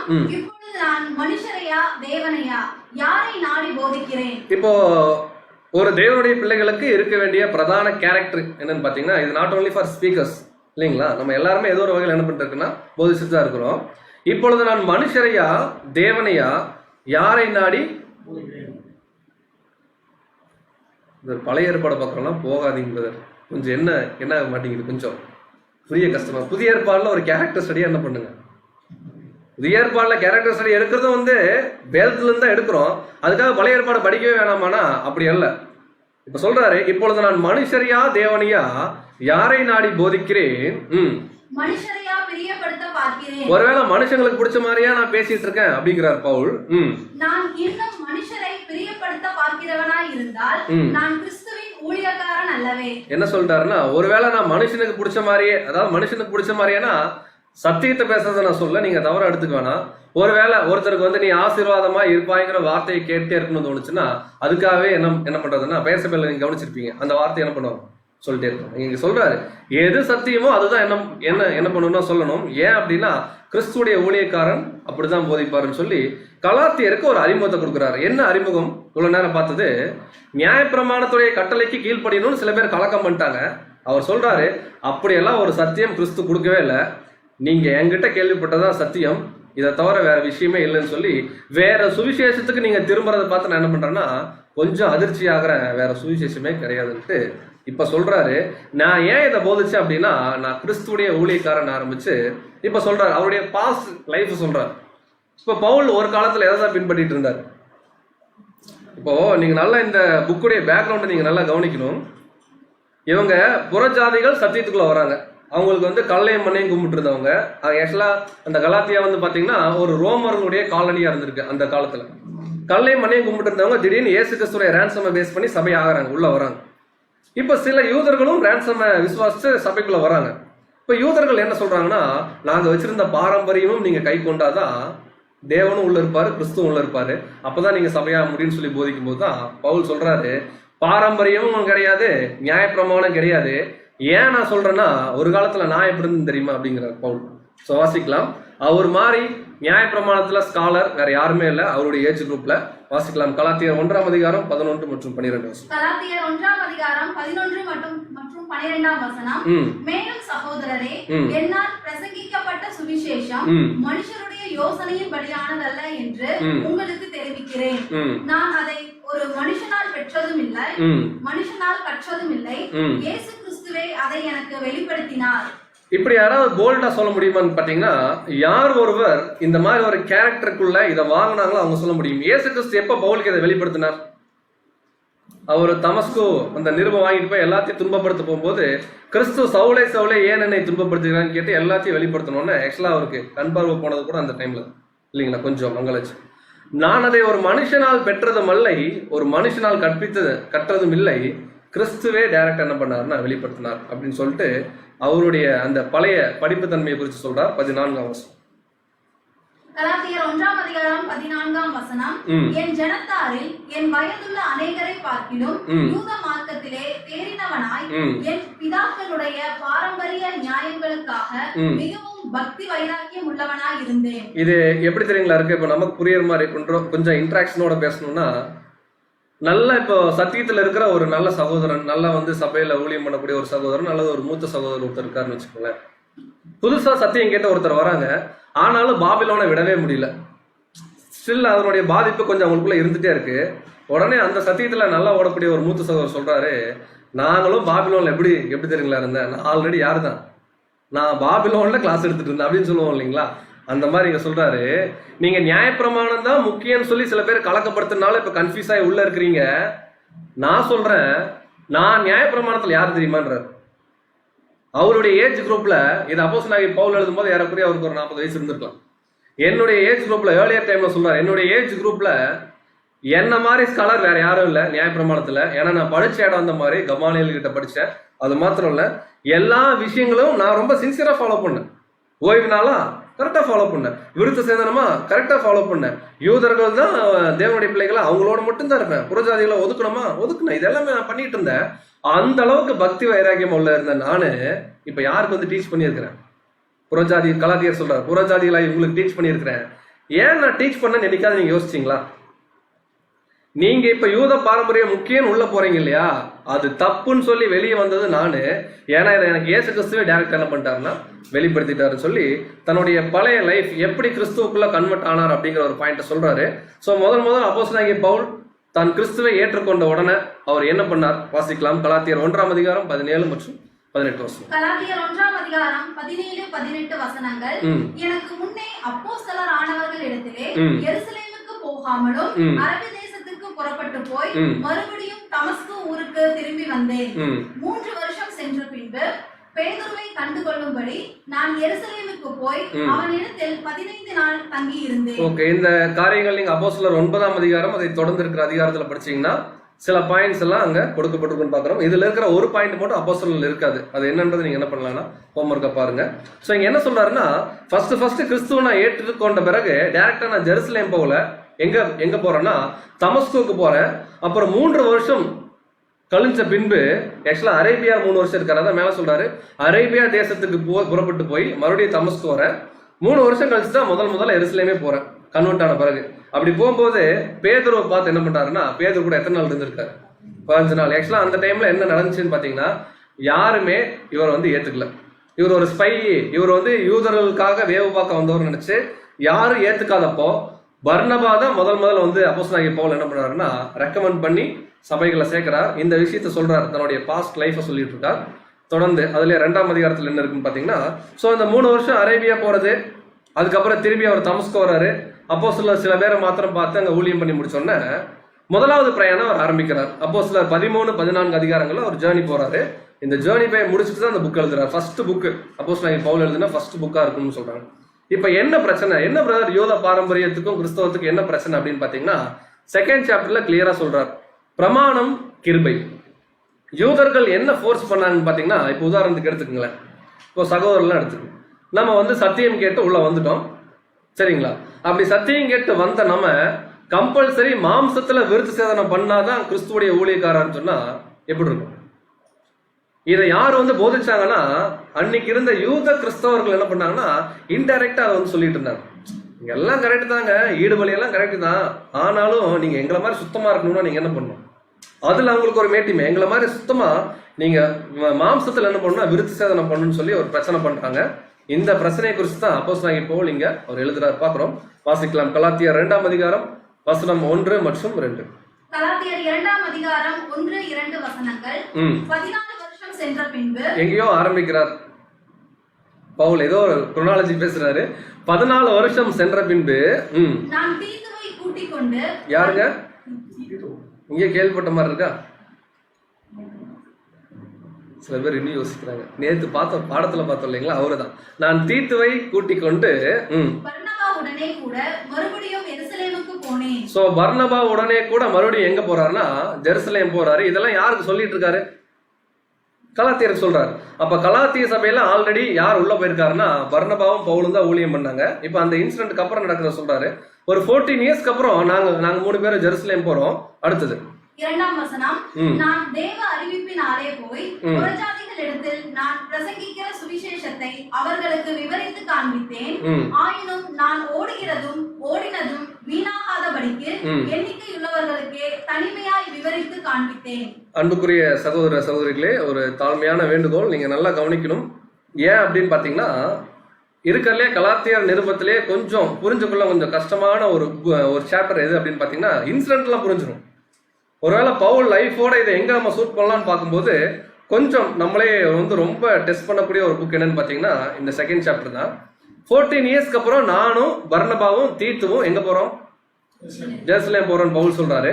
அப்படி நான் போகும்போது என்ன நான் சொன்னேன்னா, பவுல் பேசுறாரு, நான் எப்படியெல்லாம் புறஜாதிகளுக்கெல்லாம் போய் சத்தியம் சொன்னனோ அதை போய் எருசலேம்ல சில பேருக்கு மாத்திரம் என்ன பண்ணனா விவரிச்சு பேசினேன், எல்லாருக்கிட்டும் என்ன பண்ணலன்னா பேசலைங்கிறார். இந்த சம்பவம் அப்போஸ்தலர் 9ஆம் அதிகாரத்துல தீத்து என்ன பண்றாருன்னா, அநேக பொருள்கள், அதாவது பவுல் பர்னபா 2 பேரும் சேர்ந்து அங்க எருசலேம்ல இருக்கக்கூடிய சபைக்கு காணிக்கையெல்லாம் கலெக்ட் பண்ணுவாங்க. காணிக்கை இந்த சென்ஸ் என்னன்னா, அந்த தர்ம காரியம்னு சொல்லுவாங்க, சபையில் இருக்கக்கூடிய அங்க பலவீனரை தாங்கக்கூடிய விஷயம். அந்த சம்பவத்துக்கு அவங்க என்ன பண்றாங்கன்னா சூட் பண்றாங்க. ஸோ இந்த 14 வருஷம் எக்ஸாக்டா எங்க உட்காருதுன்னு பாத்தீங்கன்னா, பவுலுடைய வாழ்க்கையில 34 கன்வெர்ட் ஆகுறாரு. இங்க இருந்து 14 இயர்ஸ் போட்டா எந்த இயர் வருங்க? அந்த 14 வருஷம் கரெக்டா நமக்கு மேப் பண்ணணும். மேப் பண்ணா கலாத்தியர் எந்த டைமுக்கு அப்புறம் எழுதிருக்கணும்னு நம்ம சொல்ல முடியும். எக்ஸாக்டா 14 இயர்ஸ் எங்க உட்காருது அப்படின்னு பாத்தீங்கன்னா, ஏறக்குறைய கிபி 48 அல்லது 49 கரெக்டா சூட் ஆகும். நீங்க ஃபர்தரா இந்த புக்கை நீங்க ரிசர்ச் பண்ணீங்கன்னா, கலாத்தியர் புக்கு கிபி 55க்கு அப்புறம் எழுதியிருக்கலாம்னு சில கருத்து இருக்கும். 49 தான் எழுதியிருக்கணும்னு சொல்லி நம்ம ப்ரூவ் பண்றதுக்கு நிறைய காரியங்கள் இருக்கு. காரணம், இந்த இடத்துல யாரை ரெஃபர் பண்றாருன்னா பர்னபா ரெஃபர் பண்றாரு. AD 49க்கு அப்புறம் பர்னபா பவுலோடே கிடையாது, அவர் என்ன ஆகிறாருன்னா பிரிஞ்சு போறாரு. ஸோ இந்த முதல் பாயிண்ட் செகண்ட் சாப்டர் என்ன சொல்லுதுன்னா, ஒரு 14 இயர்ஸ்க்கு அப்புறம் ஏறக்குறைய AD 49ல இந்த புக் எப்ப எழுதுனாங்க? இன்னும் பிரதர் நடுவுல கேள்வி கேட்டீங்கன்னா, ஏறக்குறைய கிபி 49. இந்த நடந்த சம்பவம் எப்பதான்? ஏறக்குறைய கிபி 49. என்ன சொல்றாங்கன்னா, கலாத்தியர் 2ஆம் அதிகாரத்துல நடந்த சம்பவத்துக்கு அப்புறம் இம்மிடியட்டா என்ன பண்ணிருக்கணும்னா இந்த புக் அவங்க எழுதியிருக்கணும். ஸோ என்ன சம்பவம் அங்க நடந்துச்சு? ஸோ வாசிக்கலாம். கலாத்தியர் 2ஆம் அதிகாரம் 9-10 வசனம். கலாத்தியர் 2ஆம் அதிகாரம் 9 மற்றும் 10 வசனம்.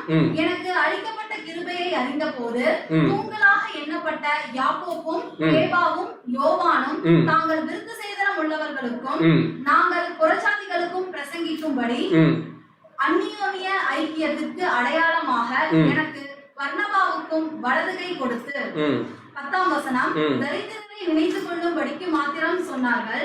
அப்படி செய்யும்படி அதற்கு முன்னமே நானும் கருத்துள்ளவனாய் இருந்தேன். என்ன சம்பவத்தை அவர் பேசிட்டு இருக்காருன்னு பாத்தீங்கன்னா, அப்போஸ்தலர் 9ஆம் அதிகாரத்துல, அதாவது 11ஆம் அதிகாரத்துல நடந்த ஒரு சம்பவம். இதை நிறைய பேர் என்ன சொல்றாங்கன்னா, அப்போஸ்தலர் 15ல எருசலேம்ல ஒரு கவுன்சில் நடந்துச்சு. அப்போஸ்தலர் 15 நீங்க கவனிச்சிருந்தீங்கன்னா பர்சனல் ஸ்டடீஸ்ல அங்க என்ன நடக்கும்னு பாத்தீங்கன்னா, விருத்த சேதனம் பண்ணலாமா வேணாமா அப்படிங்கிற ஒரு பெரிய ஒரு டிபேட் அங்க என்னன்னா எல்லா எல்டர்ஸ் மத்தியில போகும். எல்லா எல்டர்ஸும் ஒன்னா கூடி கடைசியா என்ன கன்க்ளூட் பண்ணி தீர்மானிப்பாங்கன்னா, விருத்த சேதனம் தேவையில்லை, நம்ம எல்லாம் கிறிஸ்துவோடைய பிரமாணத்துக்கு கீழே வரும்னு டிசைட் பண்றாங்க. நிறைய கருத்துக்கள் என்ன சொல்றாங்கன்னா, இது அபிஷியலா டிக்ளேர் ஆகிறதுக்கு முன்னாடி இந்த நிருபம் என்ன இருக்கணும்னா எழுதியிருக்கணும். அதனாலதான் கலாத்தியர் 2ஆம் அதிகாரத்துல இதை கிளியரா பவுல் கோட் பண்ணல. பட் இந்த நடந்த சம்பவம் இருக்கு பாருங்களேன், இது எல்லாமே அப்போஸ்தலர் 15ஆம் அதிகாரத்துல சொல்லப்பட்ட அந்த சம்பவத்தோட ஒன்றிணைந்து போகும். அந்த காலப்பகுதி ஒண்ணுதான் சொல்றாங்க. பட் அங்க டிசைட் பண்ணாத டைம்ல இந்த புக் என்ன பண்ணிருக்கணும்னா எழுதியிருக்கணும். நீங்க ரெஃபர் பண்ணிக்கங்க. கலாத்தியர் 2ஆம் அதிகாரத்துக்கு அப்போஸ்தலர் 11ஆம் அதிகாரம் 27 சில வசனங்களும், அப்போஸ்தலர் 15ஆம் அதிகாரத்தை முழுக்க நீங்க என்ன பண்ணுங்கன்னா படிச்சு பாருங்க. அதான் அங்க சொல்லப்பட்டிருக்கு. என்ன சொல்றாருன்னா, முக்கியமான அப்போஸ்தலர்கள் எல்லாருமே யூதர்களுக்கு, பேதுரு, வேற யாருங்க, யாக்கோபு, அதுக்கப்புறம் யோவான், இவங்கெல்லாம் யாருக்கு டீச் பண்ணிட்டு இருந்தாங்கன்னா யூதர்களுக்கு, யூத கிறிஸ்தவர்களுக்கு டீச் பண்ணாங்க. நாங்கள் அப்படின்னு சொல்றது பவுல் பர்னபாவெல்லாம் யாருக்கு டீச் பண்ணாங்கன்னா புறஜாதிகளுக்கு டீச் பண்ணாங்க. அந்த டைம்ல எல்லாரும் சொன்னது என்னன்னா, சபையில யாரெல்லாம் கஷ்டப்படுறாங்களோ அவங்களை நீங்க என்ன பண்ணிக்கங்க நினைச்சுக்கங்க. இந்த நினைப்புக்காக செலக்ட் பண்ணப்பட்ட பர்சன் தான் யாருன்னு பாத்தீங்கன்னா தீத்து. இந்த டைம் பீரியட்ல ஒரு முக்கியமான ஒரு பிரச்சனை அங்க நடந்துச்சு. அநேக சப்ஜெக்ட்ல பார்த்துருக்கிறோம். இப்ப கேள்வி என்னன்னா, அப்போஸ்தலர் 15ஆம் அதிகாரத்துக்கு கொஞ்சம் அந்த காலத்துல அது டிசைட் பண்றதுக்கு முன்னாடிதான் அது நடந்திருக்கணும் அப்படின்னு சொல்றாங்க. அது என்ன சம்பவம்னு பாத்தீங்கன்னா, பவுலுக்கும் பேதருக்கும் நடந்த ஒரு சின்ன ஒரு கிறிஸ்துவுக்குள்ளான ஒரு கடிந்து கொள்ளுதல்னு சொல்லலாம். என்ன பிரச்சனை நான் சொல்லிடுறேன், நீங்க நல்லா உள்வாங்கிக்கணும். கொஞ்சம் அந்த புக்கு டஃப் தான், கொஞ்சம் உள்வாங்கிக்கணும். இப்போ பவுல் இருக்காரு, பேதுரு இருக்காரு. இப்போ என்ன தீர்மானிக்க போறாங்க? ஆக்சுவலா அபிஷியலா டிக்ளேர் பண்ணல, பட் ஆல்மோஸ்ட் டிக்ளேர் தான். என்னன்னு பாத்தீங்கன்னா, புறஜாதிகளும் கிறிஸ்துவுக்குள்ள வரலாம், விருத்த சேதனம் கட்டாயம் கிடையாது, யூதர்கள் வேற புறஜாதிகள் வேற இனிமேல் கிடையாதுன்னு சொல்லி டிக்ளேர் ஃபைனல் லெட்டர் எழுதி முடிக்கணும். அதுக்கு முன்னாடி இந்த சம்பவம் நடந்திருக்கும். எப்படின்னு பாத்தீங்கன்னா, ஒரு முறை பேதுரு பவுல் இருக்கிற இடத்துக்கு போறாரு, அந்தியோகியா போறாரு. அப்படி போகும்போது அங்க போய் புறஜாதிகளோட என்ன பண்றாருன்னா, பேதுரு சாப்பிட்டு இருக்காரு. உடனே இங்க ஜெருசலேம்ல இருந்து யாக்கோபினிடத்துல சில யூதர்கள் வரும்போது பேதுரு டப்புன்னு என்ன ஆயிடுவாருன்னா, யூதர்கள் வராங்க, நம்ம யார் பக்கத்துல உட்காந்து சாப்பிட்டு இருக்கோம், புறஜாதிகள் பக்கத்துல உட்காந்து சாப்பிட்டு இருக்கோம், ஏதாவது சொல்லிடுவாங்கன்னு சொல்லி டக்குன்னு பேதுரு எந்திரிப்பாரு. பேதுரு எந்திரிக்க பார்த்தோன்னா கூட பர்னபா என்ன பண்ணுறாருன்னா, ஒருவேளை அப்போஸ்தலர் 15ஆம் அதிகாரம் அந்த டைம்ல இது நடந்துருந்துச்சு அப்படின்னா அங்க டிக்ளரே பண்ணிட்டாங்க. ஒரு டிக்ளேர் பண்ண விஷயத்த பேதுரு மீறி வரான். பேதுருவே டிக்ளேர் பண்றாரு. ஆக்சுவலா டிக்ளேர் பண்றதே அவரு தான். நாம இனிமேல் விருத்த சேதனம் பண்ண வேணாம், புறஜாதிகளோட என்ன பண்ணலாம்னா மிங்கிள் ஆகலாம். பட் இந்த சம்பவத்துல வந்து பாத்தீங்கன்னா கொஞ்சம் புறஜாதிகளோட இருந்த பேதுரு விருத்த சேதனம் உள்ளவர்களை பார்த்தோம்னா கொஞ்சம் என்ன ஆவாருன்னா, அங்க ஒரு ஹிப்போக்ரட் என்ன சொல்லுவாங்க, மாய்மாலன்னு சொல்லுவாங்க இல்லைங்களா, அது பண்றாரு. சோ வாசிக்கலாம். கலாத்தியர் 2ஆம் அதிகாரம் 11 மற்றும் 12.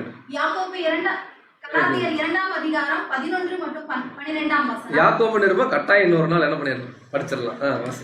மேலும் பேதுரு அந்தியோக்கியாவுக்கு வந்தபோது அவன் மேல் குற்றம் சுமத்தினால் நான் முகமுகமாய் அவனோட எதிர்த்தேன். என்ன சொல்றாருன்னா, பேதுரு ஒரு டைம் அந்தியோக்கியா வந்தாருங்க, கலாத்தியருக்கு எழுதுறாரு, AD 49ல சொல்றாரு, அதுக்கு முன்னாடி வந்திருக்காரு. பேதுரு மேல ஒரு தப்பு. நான் என்ன பண்றேன்னா, ஃபேஸ் டு ஃபேஸ் என்ன பண்ணேன்னா பேதுருவை கேட்டேன். 12ஆம் வசனம், எப்படியெனில் யாக்கோபின் இடத்திலிருந்து சிலர் வருகிறதற்கு முன்னே அவன் புறஜாதியாருடனே சாப்பிட்டான். இப்ப புறஜாதியாரோட சாப்பிடுறது கரெக்டா தப்பா? அந்த காலத்துலன்னா இவங்கெல்லாம் ஆல்மோஸ்ட் அந்த ஃபெய்த்ல தான் இருக்காங்க. சாப்பிடலாம், புறஜாதிகள் கிடையாது, யூதர்களும் கிடையாது, சாப்பிடலாம். பேதுரும் அப்படிதான் சாப்பிட்டு இருக்காரு. அடுத்தது, அவர்கள் வந்த போதோ விருத்த சேதனம் உள்ளவர்களுக்கு பயந்து விலகி பிரிந்தான். இப்ப பேதுரு என்ன பண்ணிட்டாருன்னா, நிறைய யூதர்கள், அதாவது யூத கிறிஸ்தவர்கள் வர்றதை பார்த்தோம்னா நம்ம வேற புறஜாதிகளோட சாப்பிட்டு இருக்கிறோம், நம்ம ஆளுங்க வந்து ஏதாவது தப்பா நினைச்சிட்டாங்க என்ன பண்றதுன்னு சொல்லி டக்கு நாங்க என்ன ஆகிறாருன்னா எந்திரிக்கிறார். இது அப்போஸ்தலர் 15க்கு முன்னாடி நடந்திருக்கணுங்கிறதுக்கு இந்த வசனம் ஒரு ப்ரூஃப். ஏன்னா பேதுரு டிக்ளேர் பண்ண விஷயத்த பேதுருவே மறுதளிக்க மாட்டார் எப்பவுமே. அப்ப அதுக்கு முன்னாடி நடந்திருக்கும். பேதுரு மாத்திரம் எந்திரிக்கல, பேதுரு கூட யார் எந்திரிக்கிறாங்கன்னு பாருங்க. கலாத்தியர் 2ஆம் அதிகாரம் 13 மற்றும் 14.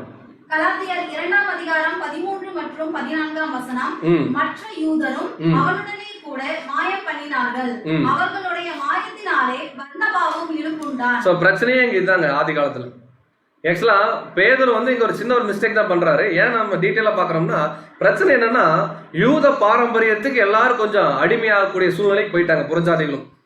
அந்த டைம்ல பேதுரு பண்ணதையும் சுட்டி காமிக்கிறார், அது தப்புன்னு. என்ன சுட்டி காமிக்கிறாருன்னா, அப்படி சாப்பிட்டு இருந்த பேதுரு யூதர்களை பார்த்தோம்னா எந்திரிக்கணும்னு அவசியம் இல்லை, மரியாதை கொடுத்து எந்திரிச்ச மாதிரி அங்க தெரியல. எப்படின்னா பயந்து விலகினான் இருக்கு. எந்திரிக்காம வாங்க, இவங்களும் நம்மளுக்கு தானே புறஜாதிகள், சாப்பிடலாம்னு சொல்லியிருக்கலாம். டக்குன்னு அவர் எந்திரிச்சதை பார்த்தோம்னா பர்னபா ஏதோ நம்ம ஏதோ தப்பு பண்றோம்னு சொல்லி அவர் என்ன ஆயிட்டாருன்னா இழுப்புண்டாரு.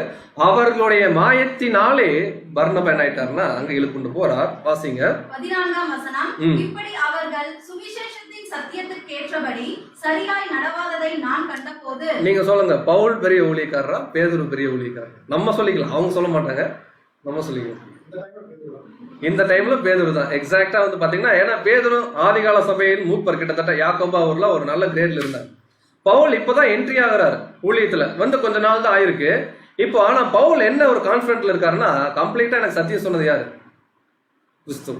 அப்ப இந்த சத்தியத்துக்கு விரோதமா அவங்க பண்ணாங்கன்னா, அது பவுலா இருந்தாலும் சரி பேதுருவா இருந்தாலும் சரி, நான் என்ன பண்ணிடுறேன், பவுல் இல்ல மன்னிக்கும், பேதுருவா இருந்தாலும் யாக்கோபா இருந்தாலும் நான் கேட்டுருவேன்னு சொல்லி என்ன சொல்றாருன்னா, எல்லாருக்கும் முன்பாக நான் பேதுருவை நோக்கி சொன்னது என்னவென்றால், அப்படின்னா பெரிய ஆளுகளை பார்த்து கேள்வி கேளுன்னு அர்த்தம் இல்லை. இந்த வசனம் சொல்லக்கூடிய கருத்து என்னன்னா, பேதுருடைய மெச்சூரிட்டி பவுலுடைய மெச்சூரிட்டி. யூதனாய் இருக்கிற நீர் யூத முறைமையாக நடவாமல் புறஜாதியார் முறைமையாக நடந்து கொண்டு இருக்க. ஏன்னா இந்த டைம்ல அப்படிதான் இருக்கணும், ஏன்னா புறஜாதியோட மிக்ஸ் ஆகிறாங்க. புறஜாதியாரே யூத முறைமையாக நடக்கும்படி நீ எப்படி கட்டளை இடலாம்? புரியுதா? புரியலீங்க, திருப்பி வேணா படிச்சிடுறேன். யூதனாய் இருக்கிற நீர் யூத முறைமையாக நடவாமல் புறஜாதியார் முறைமையாய் நடந்து கொண்டு இருக்க. ஆல்ரெடி நீங்க என்ன ஆயிட்டீங்க, எல்லாம் ஒண்ணுக்குள்ள ஒண்ணு ஆயாச்சு. புறஜாதியாரே நீ யூத முறைமையின்படி நடக்கும்படி எப்படி கட்டளை இல்லாம. என்னன்னா அங்க எக்ஸாக்டா சொல்றாரு, சத்தியத்துக்கு ஆப்போசிட்டா நீங்க என்ன பண்றீங்கன்னா நிக்கிறீங்கன்ட்டு. ஸோ இந்த டைம்ல பவுல் ஒன்னு ரெஃபர் பண்றாரு, நானும் முதல்ல இப்படிதான் இருந்தேன், பட் அது தப்புன்னு நான் தெரிஞ்சுட்டேன்றாரு. கலாத்தியர் 2ஆம் அதிகாரம் 16 மற்றும் 18. கலாத்தியர் 2ஆம் அதிகாரம் 14 மற்றும் 18ஆம் வசனம். நியாயப்பிரமாணத்தின் கிரியைகளினாலே எந்த மனுஷனும் நீதிமானாக்கப்படுவதில்லையே. கிளியரா இங்க சொல்றாரு, நியாயப்பிரமாணத்தினால யாரும் என்ன ஆகுறது இல்ல. அப்படின்னா நியாயப்பிரமாணம் தப்பா? எபிரேயர்ல பாக்குற மாதிரி நியாயப்பிரமாணம் தப்பு இல்ல, அந்த கிரியையினால யாரும் நீதிமான் ஆகல. அடுத்தது 18ஆம் வசனம். நான் இடித்து போட்டவைகளையே நான் மறுபடியும் கட்டினால் பிரமாணத்தை மீறுகிறவன் என்று காணப்படுவேன். பவுல் எதங்க இடித்து போட்டாரு? பவுல் நியாயப்பிரமாணத்தின்படி வாழ்ந்திருந்த வாழ்க்கை இதெல்லாம் கிறிஸ்து வெளிப்படுத்தினார். இதெல்லாம் தப்பு. தப்பு இந்த சென்ஸ் என்னன்னா, தேவனுக்கு உகந்ததல்லன்னு சொல்லி நியாயப்பிரமாணத்தையும் இடிச்சு போட்டார். அன்பின் பிரமாணத்துக்குள்ள வந்தாரு. அதவே நான் திருப்பி கட்டினா நான் பிரமாணத்தை என்ன பண்றேன்? மீறுறேங்கிறார். ஸோ சாப்டர் 1ல என்ன சொன்னாரு, சாப்டர் 2ல என்ன சொன்னாரு? சாப்டர் 1ல என்னன்னா, உண்மையான சத்தியத்துக்கு விரோதமா நியாயப்பிரமாணத்தின்படி அசத்தியத்துக்குள்ள போறாங்க, அதை கண்டிக்கிறாரு, தன்னுடைய வாழ்க்கையை சொல்றாரு. சாப்டர் 2ல அங்க பிரச்சனை என்னன்னா, புறஜாதிகள் விருத்த சேதனம் பண்ணணுமா வேணாமா? அவர் சொல்றாரு, இது ஒரு யூத முறைமை, கட்டாயம் என்ன பண்ண வேணாம், பண்ணக்கூடாது. ஏன்னா நியாயப்பிரமாணத்தை நான் ஆல்ரெடி என்ன பண்ணிட்டேன், இடிச்சு போட்டேன். இப்ப கலாத்தியர்ல பிரச்சனையே இதுதான். இந்த பிரச்சனைக்கு யாரை வச்சு கவுன்சிலிங் கொடுக்குறாருன்னா, நான் பேதுருவே இப்படி நான் கேட்டிருக்கிறேன், பேதுரும் அந்த விஷயத்தை என்ன பண்ணாருன்னா பின்னாடி கரெக்ட் பண்ணாருன்னு சொல்லி எழுதுறாரு. ஸோ செகண்ட் சாப்டர்ல முக்கியமான ஒரு கீ வேர்ஸ் இருக்கு. நியாயப்பிரமாணமா கிறிஸ்துடைய பிரமாணமானா, கிறிஸ்துடைய பிரமாணம் தான் சொல்லி பவுல் அங்க அதிகமா சொல்லக்கூடிய ஒரு பாயிண்ட் என்னன்னா, கிறிஸ்துவனுடைய கூட நான் என்ன பண்ணிட்டேன், சிலுவையில் அறையப்பட்டேன்றாரு. ஸோ வாசிக்கலாம். கலாத்தியர் 2ஆம் அதிகாரம் 20 மற்றும் 21. கலாத்தியர் 2ஆம் அதிகாரம் 20 மற்றும் 21ஆம் வசனம். கிறிஸ்துவுடனே கூட சிலுவையில் அறையப்பட்டேன், ஆயினும் பிழைத்திருக்கிறேன். இனி நான் அல்ல, கிறிஸ்துவே எனக்குள் பிழைத்திருக்கிறார். நான் இப்பொழுது மாம்சத்தில் பிழைத்திருக்கிறதோ, என்னில் அன்பு கூர்ந்து எனக்காக தம்மை தாமே ஒப்பு கொடுத்த தேவனுடைய குமாரனை பற்றும் விசுவாசத்தினாலே பிழைத்திருக்கிறேன். 21ஆம் வசனம். நான் தேவனுடைய கிருபையை விருதாவாக்குகிறதில்லை. நீதியானது நியாயப்பிரமாணத்தினாலே வருமானால் கிறிஸ்து மரித்தது வீணாயிருக்குமே. கோர் பாயிண்ட் கீழே சொல்லிட்டார். இப்ப நியாயப்பிரமாணம் வேணும்னு சில பேர் அங்க ஃபோர்ஸ் பண்ணிட்டு இருந்தனால அவர் சொல்றாரு, நாம் தேவனுடைய கிருபையை விருதாவாக்குவதில்லை.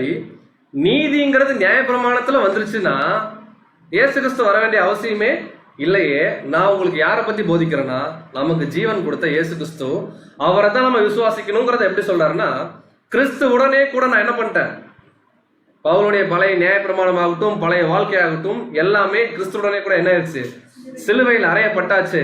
ஆனாலும் நான் என்ன பண்ணியிருக்கிறேன், உயிரோடு இருக்கேன். எப்படி இன்னைக்கு நம்ம கண்டிஷன் அங்கே சூட் பண்ணிக்கேன்.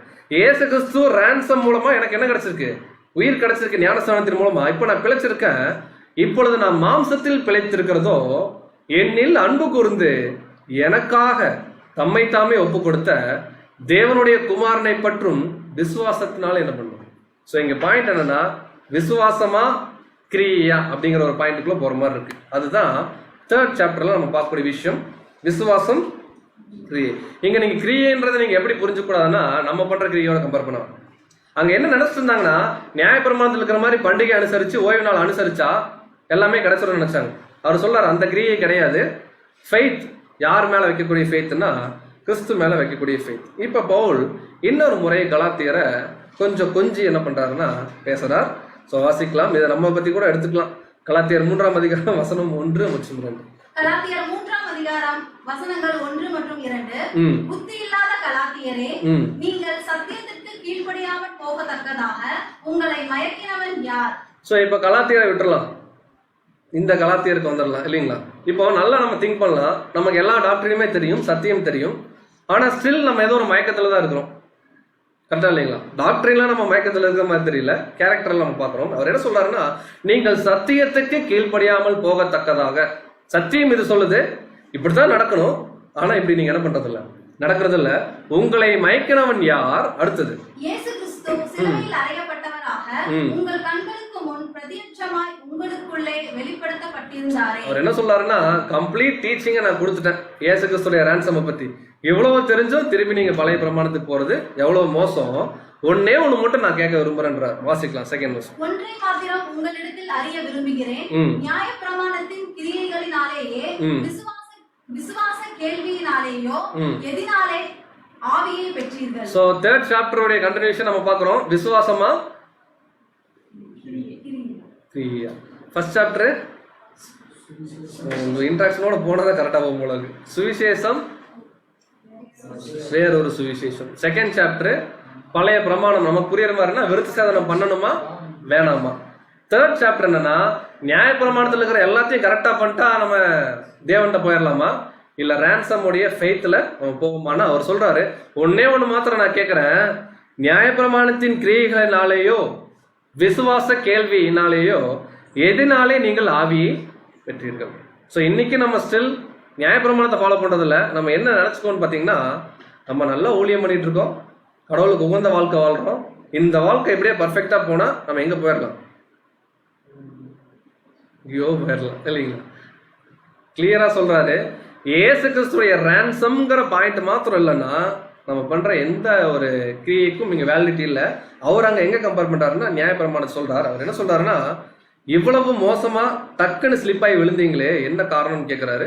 வாசிக்கலாம் தொடர்ந்து 3-4 வசனங்கள். கலாத்தியர் 3ஆம் அதிகாரம் 3 மற்றும் 4ஆம் வசனம். ஆவியினாலே ஆரம்பம் பண்ணின நீங்கள் இப்பொழுது மாம்சத்தினாலே முடிவு பெற போகிறீர்களோ? நீங்கள் இத்தனை புத்தியினரா, இத்தனை பாடுகளையும் வீணாய் பட்டீர்களோ? அவைகள் வீணாய் போயிற்றே. இது நம்ம ஸ்லாங்ல சொன்னா எப்படி இருக்குங்க, நீங்கள் இத்தனை புத்தியினரானா உங்க மனசுல வர்றது அப்படின்னு நீங்க நினைச்சுக்கங்க. நான் சொல்றேன், ஆவியில் ஆரம்பம் பண்ணி நீங்கள் எந்த அளவுக்கு ஆக்சுவலா பவுல் போய் சத்தியம் சொல்லும் போது அப்படியே டக்கு டக்கு டக்குன்னு அந்த சத்தியத்தை என்ன பண்ணிருக்காங்கன்னா உள்வாங்கி கீழ்படியணும்னு பயங்கர ஃபோர்ஸ்ஃபுல்லா இருந்திருக்காங்க. பவுல் பார்த்து கொஞ்சம் மெய் செலுத்திருக்கிறார். ஊருக்கு வந்தா நியூஸ் வருது, இல்ல இல்ல அங்க நியாயப்பிரமாணத்தை உள்ள கொண்டு வந்து சொருகி முழு சபையை அங்க கவுத்துட்டாங்க, பல பிரச்சனை நடக்குதுன்னு பவுல் வேக வேகமா நிருப எழுதுறாரு. என்ன எழுதுறாருன்னா, அவ்வளோ ஃபாஸ்டா ஆரம்பிச்சிங்களேப்பா நீங்க ஸ்பிரிட்ல, இப்ப என்ன ஆயிடுச்சு மாம்சத்துல. ஸோ இங்க ஆவின்றது அன்பின் பிரமாணம் எடுத்துக்கங்க, மாம்சன்றது என்னன்னா விருத்த சேதனம் மாதிரி நியாயப்பிரமாணத்துடைய கிரியைகள், அதுல போய் நீங்க முடிக்கிறீங்களா, நீங்க எவ்வளவு அறிவில்லாதவங்களான்னு கேட்கிறாரு. நீங்க அப்படியே நமக்கு இதை சூட் பண்ணணும்னு வச்சுக்கோங்களேன், கம்ப்ளீட் எல்லா டாக்டரினும் படிச்சிட்டோம், ஸ்டில் இன்னும் உலக பிரகாரமான நம்முடைய மாம்ச எண்ணங்களுக்கு அடிமையா இருந்தோம்னு வச்சுக்கோங்களேன், இந்த வசனம் நமக்கு சூட் ஆகும். நம்ம எதுல தான் ஆரம்பம் பண்ணோம், பேப்டிஸ்ட்ல ஆவியில், எதுல முடிக்க போறோம், ஆவியில தான் முடிக்க போறோன்றது யாருடைய கையில இருக்குன்னு பாத்தீங்கன்னா நம்முடைய கையில இருக்கு. அவர் சொல்றாரு, நீங்கள் இத்தனை, ஒருவேளை நம்ம கரெக்டா ஆரம்பிச்சு ஒரு பீக்ல வரும்போது நம்முடைய சொந்த மாம்சத்தின்படி ஏதாவது செஞ்சு கீழே விழுகிறோம்னு வச்சுக்கோங்களேன், நம்மளை விட ஒரு மோசமான ஒரு புத்தி இல்லாத ஆள் வேற யாரும் இருக்க முடியாது. அதான் சொல்றாரு, இவ்வளவு தூரம் ஊழியம் பண்ணீங்களே, எவ்வளவு பாடுகள் பட்டீங்களே, எல்லாமே என்ன ஆயிடுச்சுப்போ வேஸ்ட், அவைகள் வீணாய் போயிடுச்சு. ஸோ இப்போ தேர்ட் சாப்டருடைய முக்கியமான பாயிண்ட், விசுவாசமா நியாயப்பிரமாண கிரியா, கிறிஸ்துவ பற்று விசுவாசமா நியாயப்பிரமாண கிரியானா அதுக்கு ஒருத்தர் எக்ஸாம்பிள் வச்சிடறாரு. இந்த ஆபிரகாம் குறித்து வர வசனங்களை மாத்திரம் நான் கொஞ்சம் ஸ்கிப் பண்ணிக்கிறேன், நீங்க ரீட் பண்ணிக்கங்க, ஸ்லைட்ல வரும், பின்னாடி நீங்க படிச்சுக்கங்க. ஆபிரகாம முன்னாடி வைக்கிறார். நீங்க யூதர்களுக்கெல்லாம் தகப்பன் யாரு? ஆபிரகாம். ஆபிரகாம் கிரியினால ரட்சிக்கப்பட்டாரா, விசுவாசத்தினால ரட்சிக்கப்பட்டார்? இதை நீங்க யாக்கோபு கேட்டா வேற மாதிரி சொல்லுவாரு, பவுல்கிட்ட கேட்டா வேற மாதிரி சொல்லுவாருங்களா. ஸோ கலாத்தியர் அவர் சொல்றாரு கம்ப்ளீட் ஃபெய்த்ன்றாரு. ஒரு வசனம் அவரை குறித்து வாசிக்கலாம். கலாத்தியர் 3ஆம் அதிகாரம் 11 மற்றும் 12. கலாத்தியர் 3ஆம் அதிகாரம் 11 மற்றும் 12ஆம் வசனம். நியாயப்பிரமாணத்தினாலே ஒருவனும் தேவனிடத்தில் நீதிமான் ஆகிறதில்லை என்பது வெளியரங்கமாய் இருக்கிறது. ஏன் பிரதர் நியாயப்பிரமாணம் எழுதிட்டே இருக்காருன்னா, இப்ப பிரச்சனை இங்க நமக்கு நியாயப்பிரமாணத்தை பத்தி நமக்கு பிரச்சனை இல்லை, கலாத்தியால என்ன பிரச்சனைனா திருப்பி நியாயப்பிரமாணத்தை உள்ள கொண்டு வந்து சொருகுறாங்க. இவர் நியாயப்பிரமாணம் வேணான்னு என்ன பண்ணி ஆகணும், ஏதோ ஒரு வகையில சொல்லி கொடுத்தாகணும். அதுக்கு ஒவ்வொருத்தரும் எடுக்கிறாரு. ஃபர்ஸ்ட் இப்ப ஆபிரகாம் எடுப்பாரு, அடுத்தது ஆகால் சாரால் எடுப்பாரு, இப்ப ஒவ்வொரு கேரக்டர் எடுப்பாரு. இங்க என்ன சொல்றாருன்னா, ஒருவனும் தேவனிடத்துல நியாயப்பிரமாணம் நீதிமான் ஆக முடியாது. அடுத்தது ஏனெனில் விசுவாசத்தினாலே நீதிமான் பிழைப்பான் என்று எழுதி இருக்கிறதே, நியாயப்பிரமாணமோ விசுவாசத்துக்குரியதல்ல. என்ன சொல்றாரு, நியாயப்பிரமாண விசுவாசத்துக்குரியதான்னு பாத்தீங்கன்னா நியாயப்பிரமாணம் நம்புற விஷயம் அல்ல. ஆனா இப்ப நம்ம படிக்கிறது அன்பின் பிரமாணம். எபிரேயர் 11 கான்செப்டே தானுங்க. அன்பின் பிரமாணம் காணாமல் விசுவாசிக்கக்கூடியது. நியாயப்பிரமாணம் ஃபெய்த்தெல்லாம் வச்சு ஒன்றும் பிரயோஜனம் இல்லை, அங்கு கிரியை செய்யணும் இல்லைங்களா. அதான் சொல்றாரு, அவைகளை செய்கிற மனுஷனே அவைகளால் பிழைப்பார். ஸோ நீங்க நியாயப்பிரமாணத்தின்படி செய்யணும்னு ஆசைப்படாதீங்க, விசுவாசிங்கன்றாரு. ஸோ இந்த பாயிண்ட் தான் சொல்லும் போது இயேசு கிறிஸ்து கொண்டு வர்றார். கலாத்தியர் 3ஆம் அதிகாரம் 13ஆம் வசனம். கலாத்தியர் 3ஆம் அதிகாரம் 13ஆம் வசனம். மரத்திலே தூக்கப்பட்ட எவனும் சபிக்கப்பட்டவன் என்று எழுதியிருக்கிறபடி கிறிஸ்து நமக்காக சாபமாகி நியாயப்பிரமாணத்தின் சாபத்துக்கு நம்மை நீங்களாக்கி மீட்டுக் கொண்டார். சோ இங்க ஏன் இந்த வசனம் கலாத்தியர்ல பவுல் எழுதுறாருன்னா இதனுடைய பின்னணி நீங்க கவனிச்சீங்கன்னா இப்ப பிரச்சனை என்ன? நியாயப்பிரமாணமா அன்பின் பிரமாணம். சில பேர் நியாயப்பிரமாணத்துடைய கருத்து உள்ள திணிக்கிறாங்க. இப்ப என்ன சொல்றாருன்னா இயேசு கிறிஸ்து சிலுவையில நியாயப்பிரமாணத்தின் சாபக்கேடு என்ன பண்ணிட்டாரு, நம்மளை விட்டு தூக்கிட்டாரு.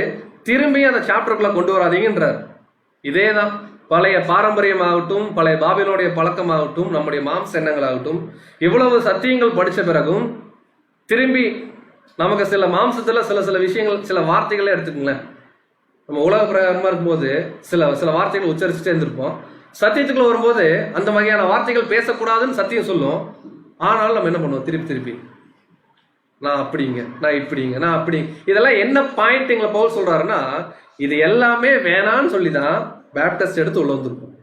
இப்போ பேப்டிஸ்ட் எடுத்து உள்ள வந்த பிறகும் திருப்பி நியாயப்பிரமாண கிரியை மாதிரி நம்முடைய பழைய வாழ்க்கையில போனோம்னா கட்டாயமா ஆவியில் ஆரம்பம் பண்ணின நாம இதுலதான் முடிப்போம், மாம்சத்துல முடிச்சிருவோம். இத்தனை பாடுகளும் வீணாய் பட்டிருக்கல. எங்க சொல்றாரு பழைய எல்லாத்துக்கும் கிறிஸ்து நிறைவேறுதல் கொடுத்துட்டாரு. இப்ப ஆபிரகாமையும் நம்மளையும் கனெக்ட் பண்ணுவார். இதை படிக்க வேணாம், டைம் ஆறுனால இதை நம்ம அப்படியே கொண்டு போவோம். ஸோ ஆபிரகாமுக்கும் அவருடைய சந்ததிக்கும் வாக்குத்தத்தம் பண்ணப்பட்டுச்சு. சந்ததின்னு ஒருத்தரை சொல்லல, எத்தனை பேர்த்த சொல்லுச்சு, அநேகரை சொல்லுச்சு, உன் சந்ததின்னு சொல்லுச்சு. அந்த சந்ததி யாருன்னு பாத்தீங்கன்னா கிறிஸ்து. ஸோ அதனால நியாயப்பிரமாணம் நமக்கு முக்கியம் அல்ல, கலாத்தியருக்கு சொல்றாரு. அது கிறிஸ்து கிட்ட நம்மளை கொண்டு வந்து சேர்க்கிற ஒரு டீச்சர், ஒரு உபாத்தியை தவிர நியாயப்பிரமாணம் நம்ம என்ன பண்ண வேணாம், ஃபாலோ பண்ண வேணான்றாரு. தொடர்ந்து கலாத்தியர் 3ஆம் அதிகாரம் 28 மற்றும் 29. கலாத்தியர் 3ஆம் அதிகாரம் 28 மற்றும் 29ஆம் வசனம். யூதன் என்றும் கிரேக்கன் என்றும் இல்லை, அடிமை என்றும் சுயாதீனன் என்றும் இல்லை, ஆண் என்றும் பெண் என்றும் இல்லை, நீங்கள் எல்லோரும் கிறிஸ்து இயேசுவுக்குள் ஒன்றாய் இருக்கிறீர்கள். நீங்கள் கிறிஸ்துவினுடையவர்களானால் ஆபிரகாமின் சந்ததியாராயும் வாக்குத்தத்தத்தின்படியே சுதந்திரராயும் இருக்கிறீர்கள். இங்க என்ன பாயிண்ட திரும்பி ஃபோர்ஸ் பண்ண வராருன்னா, நம்ம பேசிக்ல படிக்கும்போது எப்படி படிப்போம்னு பாத்தீங்கன்னா எல்லாருக்கும் சபை வாய்ப்பு இருக்குன்னு படிப்போம். இங்க பவுல் கலாத்தியருக்கு சொல்லக்கூடிய விஷயம் அதே தான். பட் என்ன பேக்ரவுண்ட்னா, நீங்க திரும்பி போய் ஆபிரகாமை பிடிச்சி நியாயப்பிரமாணத்தை பிடிச்சி சீனாய் மலையை பிடிக்க வேணாம், இயேசு கிறிஸ்து மாத்திரம் பிடிச்சிக்குங்க. லிங்க் எங்க போயிரும், நேரம் பழைய ஏற்பாடுக்கு ஆபிரகாம் போயிரும். நீங்கள் கிறிஸ்துவை உடையவர்களானால் நம்ம தான் யாருன்னு பாத்தீங்கன்னா ஆபிரகாம் சொல்லுங்க. ஸோ 3rd சாப்டர்ல சிம்பிளா சொல்லணும்னா நியாயப்பிரமாண கிரியையா கிறிஸ்துவை பற்றும் விசுவாசமானா, கிறிஸ்துவை பற்றும் விசுவாசம் தான் நம்ம என்ன பண்ணுவோம்னா நீதிமானாக்கும். இது அங்க தெரியாம தான் கலாத்தியால என்ன பிரச்சனைன்னு பாத்தீங்கன்னா நியாயப்பிரமாணத்தை ஃபாலோ பண்ண. 4th சாப்டர்ல என்னன்னு பாத்தீங்கன்னா 2 பாயிண்ட் இதே விஷயம் தான் ரிப்பீட் பண்றாரு, அடிமைத்தனம் சுயாதீனம். ஸோ முதல்ல ஒரு கதை மாதிரி ஒரு பாயிண்ட் ஆரம்பிக்கிறார், வாசிக்கலாம். கலாத்தியர் 4ஆம் அதிகாரம் 1 மற்றும் 2 வசனம். கலாத்தியர் 4ஆம் அதிகாரம் 1 மற்றும் 2ஆம் வசனம். பின்னும் நான் சொல்லுகிறது என்னவெனில், சுதந்திரவாளியானவன் எல்லாவற்றுக்கும் எஜமானாய் இருந்தும் அவன் சிறு பிள்ளையாய் இருக்கும் காலம் அளவும் அவனுக்கும் அடிமையானவனுக்கும் வித்தியாசம் இல்லை. தகப்பன் குறித்த காலம் வரைக்கும் அவன் காரியக்காரருக்கும் வீட்டு விசாரணைக்காரருக்கும் கீழ்பட்டிருக்கிறான். சோ இப்போ என்ன ஒரு கதையை சொல்ல வர்றாருன்னா, ஒரு பெரிய எஜமானுடைய ஒரு பையன், கதை சொன்னாதான் அட்டென்ஷன் என்ன இருக்கும். ஒரு பெரிய ஒரு எஜமானுடைய ஒரு பையன், ஆனா வயசு 2 வயசு 3 வயசு. பட் அந்த பையன் நினைச்சதெல்லாம் பண்ண முடியுமானா வீட்டுல பண்ண முடியாது. அந்த பையனுக்குன்னு ஒரு கார்டியன் என்ன பண்ணுவாருன்னா இருப்பார். அப்ப அந்த கார்டியனுக்கு இந்த பையன் ஓனரா இருந்தாலும் யாரு தான், அடிமைதான். அவர் சொல்றதான் பண்ணி ஆகணும். ஏன்னா ஒரு சுபாவத்தின்படி ஒண்ணுமே தெரியாது. இப்படிதான் நாமளும் முன்னாடி இருந்தோம், கல்லையும் மண்ணையும் கும்பிட்டு இருந்தோம். காரணம் நம்ம வளர்ற வரைக்கும் கொஞ்சம் தேவன் விட்டு வச்சாரு. வளர்ந்த பிறகு நம்மளை கூப்பிட்டு இதுதான் சத்தியம் சொல்லிட்டு சொல்லி கொடுத்தோன்னே திருப்பி பழசுக்கு போனேன் எப்படின்றார். ஸோ இங்க பாயிண்ட் என்னன்னா, தகப்பன் குறித்த காலம் வரைக்கும்னா இங்க பிதாவாகிய தேவன் ஒரு ரைட் டைம் வச்சிருக்கார். அந்த ரைட் டைம் வரைக்கும் நம்ம ஏதோ ஒரு விஷயத்துக்கு என்ன பண்ணிட்டு இருந்தோம்னா அடிமைப்பட்டிருந்தோம். பட் என்னைக்கு தேவன் கூப்பிட்டாரோ பழைய அடிமைத்தனத்திலிருந்து என்ன பண்ணணும்னா வெளியே வரணுங்கிறாரு. ஸோ வாசிக்கலாம். கலாத்தியர் 4ஆம் அதிகாரம் 8 மற்றும் 9. கலாத்தியர் 4ஆம் அதிகாரம் 8 மற்றும் 9. ஸோ அந்த வசனத்தை இங்க கம்பேர் பண்றாங்க. நீங்கள் தேவனை அறியாமல் இருந்தபோது சுபாவத்தின்படி தேவர்கள் அல்லாதவர்களுக்கு அடிமைகளாய் இருந்தீர்கள். கரெக்ட் தாங்க. சுபாவத்தின்படி தேவன் அல்லாதவர்களுக்கு என்ன பண்ணி இருந்தோம், அடிமைப்பட்டிருந்தோம். நம்ம எங்க அடிமைப்பட்டிருந்தோம் தேவன் அறியாம இருக்கும்போது? பாபிலோன் சொல்றதுக்கே கொஞ்சம் கஷ்டமா இருக்கு இல்லைங்களா? மகா பாபிலோன் சொல்லலாமா? ஓகே. மகா பாபிலோன்ல என்ன அடிமைப்பட்டிருந்தோம் நம்ம? அதாவது நம்ம பிறந்தோம், சத்தியம் தெரியாது, ஒரு ஸ்டேஜ் வரைக்கும் அவங்க என்ன சொல்லி கொடுக்குறாங்களோ அதுதான் கரெக்ட். அப்போ அவங்களுக்கு அடிமைப்பட்டிருந்தோம். இப்ப தேவன் இது தப்புன்னு சொல்லி வெளியே கூப்பிட்டு வந்தோன்னே நமக்குள்ள என்ன கிடைக்குன்னா ஒரு சுயாதீனம் கிடைக்குது. இப்ப இந்த சுயாதீனத்தை நம்ம என்ன பண்ணணும்னா கிறிஸ்துக்காக யூஸ் பண்ணணும். அதான் சொல்றாரு, வாசிங்க. 9ஆம் வசனம். இப்பொழுதோ நீங்கள் தேவனை அறிந்திருக்க அல்லது தேவனாலே அறியப்பட்டிருக்க வெள்ளனற்றதும் வெறுமையானதுமான அவ்வழிபாடுகளுக்கு நீங்கள் மறுபடியும் திரும்பி மறுபடியும் அவைகளுக்கு அடிமைப்படும்படி விரும்புகிறது எப்படி? சோ இங்க பவுல் ரெஃபர் பண்றது பழைய விஷயம். திருப்பி இந்த நியாயப்பிரமாணத்துக்கு போய் அடிமையாகிறது எப்படின்றாரு. நமக்கு அதை சூட் பண்ணும்போது என்ன பண்ணலாம்னா, ஒன்ஸ் நம்ம பாபிலோன் விட்டு வெளியே வந்துட்டோம் அப்படின்னா திருப்பி பாபிலோன் பக்கம் தலை வச்சு கூட ஒரு காலம் என்ன பண்ணக்கூடாது. நமக்குன்னு சில பர்சனல் ஹேபிடேஷன்ஸ் இருக்கும் மாம்ச பிரகாரமா, அதையும் நம்ம அவாய்ட் பண்ணணும். நம்ம விட்டு வந்த சபையை என்ன பண்ணணும்னா கம்ப்ளீட்டா விடணுங்கிறத அங்க அவர் சொல்றாரு. ஸோ தொடர்ந்து பவுல் தன்னுடைய தனிப்பட்ட அனுபவத்தை அவங்களோட ஷேர் பண்றார். கலாத்தியர் 4ஆம் அதிகாரம் 13 மற்றும் 14. கலாத்தியர் 4ஆம் அதிகாரம் 13 மற்றும் 14ஆம் வசனம். உங்களுக்கு தெரிந்திருக்கிறபடி நான் சரீர பலவீனத்தோடு முதலாம் தரம் உங்களுக்கு சுவிசேஷத்தை பிரசங்கித்தேன். ஸோ அவங்க சொல்லக்கூடிய முதலாம் தரம்னா ஆக்சுவலா பவுல் போன ஃபர்ஸ்ட் டைம் தான் அது. அந்த டைம்ல பவுலுக்கு உடம்புல என்னன்னு பாத்தீங்கன்னா ஏதோ சம்பாட் பிரச்சனை இருந்திருக்கு. நிறைய ரிசர்ச்சர்ஸ் என்ன சொல்றாங்கன்னா இது ஒரு மேபி அவருக்கு ஒரு காய்ச்சலா கூட இருந்திருக்கலான்றாரு. பட் ரொம்ப கஷ்டப்பட்டு தான் சத்தியம் சொல்லிட்டு இருந்திருக்காரு. அடுத்தது 14ஆம் வசனம். அப்படி இருந்தும் என் சரீரத்தில் உண்டாயிருக்கிற சோதனையை நீங்கள் அசட்டை பண்ணாமலும். என்ன சொல்றாருன்னா, எனக்கு பயங்கரமான பிரச்சனை. ஆக்சுவலா இந்த கலாத்திய நாடுகள்ல தான் பவுல கல்லெடுத்து அடிப்பாங்க. சாவுக்கு ஏதோ அடி வாங்கி தப்பிச்சேன் பொழைச்சேன்னு வந்து திருப்பி சத்தியம் சொல்லுவார் தெர்பேல போய். இதெல்லாம் ரெஃபர் பண்றாரு. நான் ரொம்ப மோசமான உடல் தகுதியில தான் உங்ககிட்ட சத்தியம் சொல்ல வந்தேன். அப்படி வந்த என்ன நீங்க யாரா பாத்தீங்கன்னா ஒரு அருவருப்பா பார்க்காம யார் மாதிரி பார்த்தாங்களா? அசட்டை பண்ணாமலும் அரோசியாமலும் தேவதூதனை போலவும் கிறிஸ்து இயேசுவை போலவும் என்னை ஏற்றுக்கொண்டீர்கள். ஆக்சுவலா ஒரு சகோதரனை அங்க யார் மாதிரி ஏற்றுட்டாங்களா? பிரதர் அவர் பவுல் மாதிரி இருக்கணும் பிரதர். அதுக்கு நம்ம இங்க கம்பாரிசன் கொடுக்கணும். ஸோ இங்க பாயிண்ட் என்னன்னா, பவுல் வந்து அந்த சப்ஜெக்ட் எடுக்கும்போது அந்த புறஜாதி ஜனங்கள் எப்படி இருந்திருக்காங்கன்னா பயங்கர ஈகரா இன்ட்ரெஸ்டடா இருந்திருக்காங்க. அதான் பவுல் திட்டுற காரணம் என்னன்னா, அப்படி இருந்தீங்களேப்பா, அவங்கள பார்க்கும்போது எனக்கு இன்னும் இப்படியெல்லாம் இருக்கிறாங்கன்னு தோணுச்சு. கொஞ்சம் அந்த பக்கம் நகர்ந்தோடனே உங்க மனசை யாரும் என்ன பண்ணிட்டாங்க வந்து குழப்பிட்டாங்க. அவர் சொல்றாரு, அப்பொழுது என்னை எப்படி ஏற்றுக்கொண்டீங்களா, ஒரு தேவ தூதன் வானத்துல இருந்து வந்தா எப்படி கனம் கொடுப்பாருங்களோ, ஒரு நம்முடைய ஆண்டவர் வந்தா எப்படி கனம் கொடுப்பாங்களோ அதுக்கு ஈக்குவலா என்ன பார்த்தீங்களே, அப்ப நீங்க ஒரு ஹாப்பினஸ்குள்ள இருந்தீங்களே. உதாரணத்துக்கு ஃபர்ஸ்ட் பேசிக் கிளாஸ் கேட்க வரும்போது ஃபர்ஸ்ட் சப்ஜெக்ட் முடிஞ்சோன்னா நமக்கு எப்படி இருக்கும், எப்படி இருந்துச்சு, அப்படியே நாளடைவில் என்ன ஆகுது, கொஞ்சம் தொய்வாகுது. அதை நீங்க இமேஜின் பண்ணிக்கங்க. சொல்றாரு, அப்பொழுது நீங்கள் கொண்டிருந்த ஆனந்த பாக்கியம் இங்கே. வாசிங்க கலாத்தியர் 4ஆம் அதிகாரம் 15 மற்றும் 16. கலாத்தியர் 4ஆம் அதிகாரம் 15 மற்றும் 16ஆம் வசனம். அப்பொழுது நீங்கள் கொண்டிருந்த ஆனந்த பாக்கியம் இங்கே. என்ன சொல்றாருன்னா, நான் வந்து சத்தியம் பகிர்ந்து கொடுக்கும் போது கலாத்திய நாட்டுக்கு சபையில் சொல்றாரு, ரொம்ப சந்தோஷமா நீங்க சப்ஜெக்ட் கேட்டு கீழ்படிஞ்சீங்களே, இப்ப எங்க போச்சு? ஒரு வருஷத்துக்குள்ள என்ன ஆயிடுச்சு, எல்லாமே மொத்தமா தலைகீழ கவுந்துருச்சு. காரணம், உங்களை மயக்கினவன் யாரு? அந்த யூத கிறிஸ்தவ பாரம்பரியம் உள்ள வந்து பாருங்க, உங்க மயக்கினவன் யாருன்னு சொல்லிட்டு. ஒருவேளை நான் அந்த டைம்ல எனக்கு வந்து கண்ணு கொஞ்சம் பிரச்சனை. ஆக்சுவலா பவுல் அதை இன்டெரக்டா ரெஃபர் பண்றாரு. பவுலுக்கு ஐசைட்டு கொஞ்சம் இஷ்யூவா இருந்துச்சு. ஒருவேளை எனக்கு கண்ணு கொடுங்கன்னு நான் யார்கிட்டயாவது சபையில கேட்டிருந்தேன்னா, நீங்க என்ன பண்ணி 2 கண்ணு கேட்டிருந்தா நீங்க என்ன பண்ணிருப்பீங்க? 4 கண்ணு கொடுத்துருப்பீங்க. அதான் சொல்றாரு, வாசிங்க. உங்கள் கண்களை பிடுங்கி எனக்கு கொடுக்க கூடுமானால் அப்படியும் செய்திருப்பீர்கள் என்று உங்களுக்கு சாட்சியா இருக்கிறேன். அந்த அளவுக்கு பயங்கரமான ஈகரா இந்த மாதிரி ஒரு சபையே இல்லப்பா அப்படிங்கிற அளவுக்கு இருந்தீங்களே. அடுத்தது, நான் உங்களுக்கு சத்தியத்தை சொன்னதினாலே உங்களுக்கு சத்துருவானேனோ. இப்ப நான் என்ன ஆயிட்டேன் உங்களுக்கு? பவுல் சொன்னதெல்லாம் ராங் டாக்டரின், இப்படிதான் அங்க பேசியிருக்காங்க உள்ள. பவுல் சொன்னதெல்லாம் ராங். ஆக்சுவலா அவர் சொன்னது உண்மை. அதான் எமோஷனல் அவரால் தாங்க முடியல.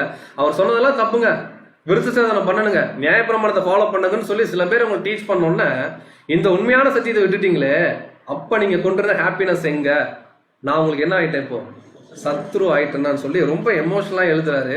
அவர் சொல்றாரு பாருங்க 17ஆம் வசனம். கலாத்தியர் 4ஆம் அதிகாரம் 17ஆம் வசனம். நிறைய பேர் இப்போ சபையில இருக்காங்க அப்படின்னு ஆரம்பிக்கிறார். அவர்கள் உங்களை நாடி வைராக்கியம் பாராட்டுகிறார்கள், ஆகிலும் நல் மனதோட அப்படி செய்யாமல். நல்ல வகையில உங்களுக்கு சத்தியம் சொல்லி கொண்டு வந்திருந்தா பரவாயில்ல. அந்த யூத கிறிஸ்தவர்கள் நல்லபடியா கொண்டு வந்த மாதிரி தெரியல.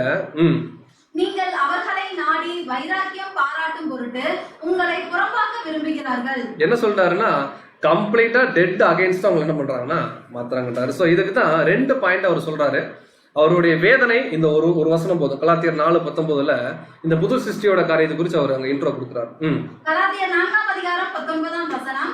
என் சிறு அவைகளே கிறிஸ்து உங்களிடத்தில் உருவாகும் அளவும் உங்களுக்காக மறுபடியும் கர்ப்பவேதனை படுகிறேன்.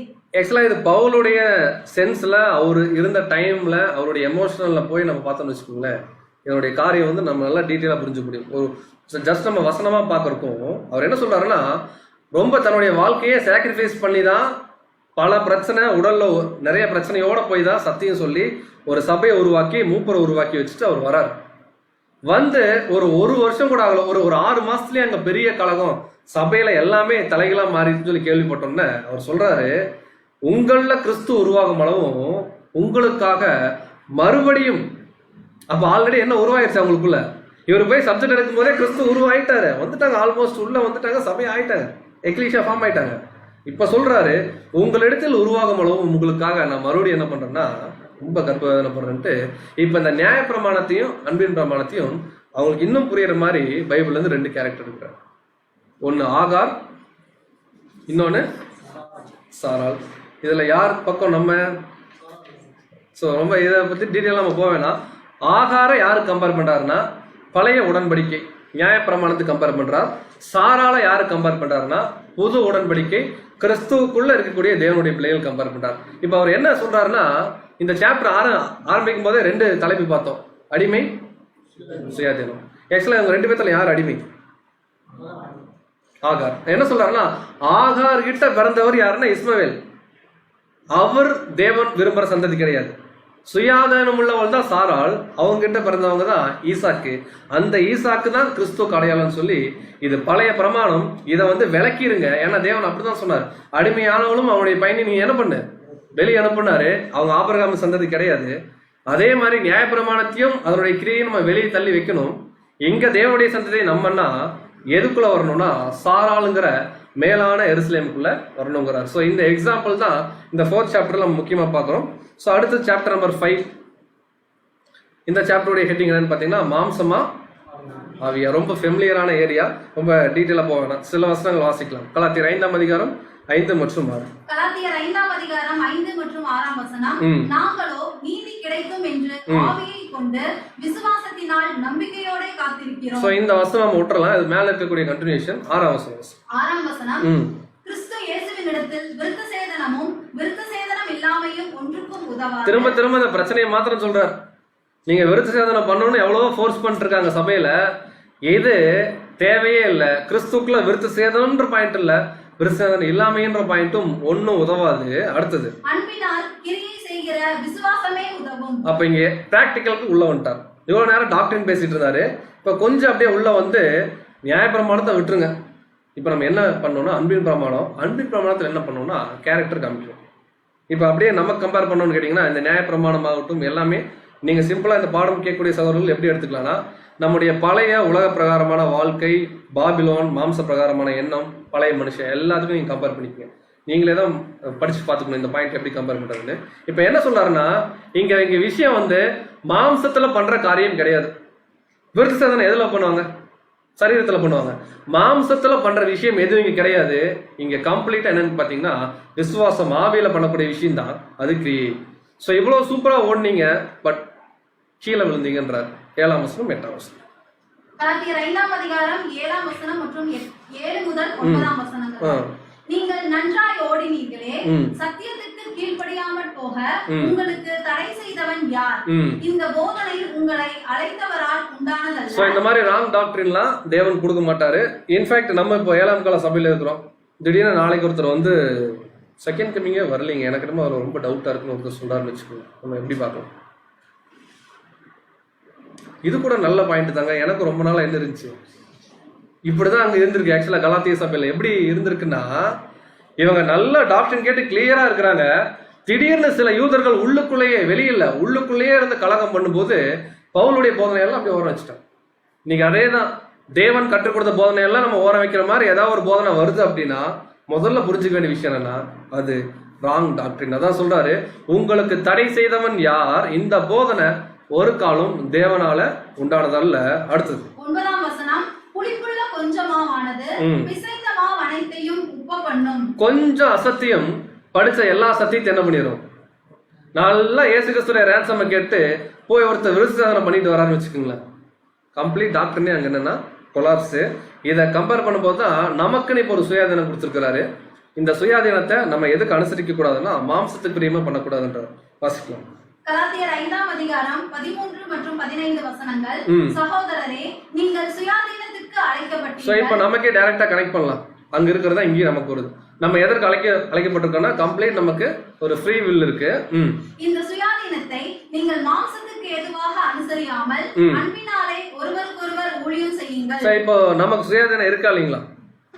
இப்போ டெய்லி நமக்கு சகோதரர்கள் நிறைய பாடங்கள் கற்றுக் கொடுக்குறாங்க. இதை வந்து ஆன்லைன்ல கேட்கறதும் நேரில் கேட்கறதும் யாருடைய விருப்பம் தான்.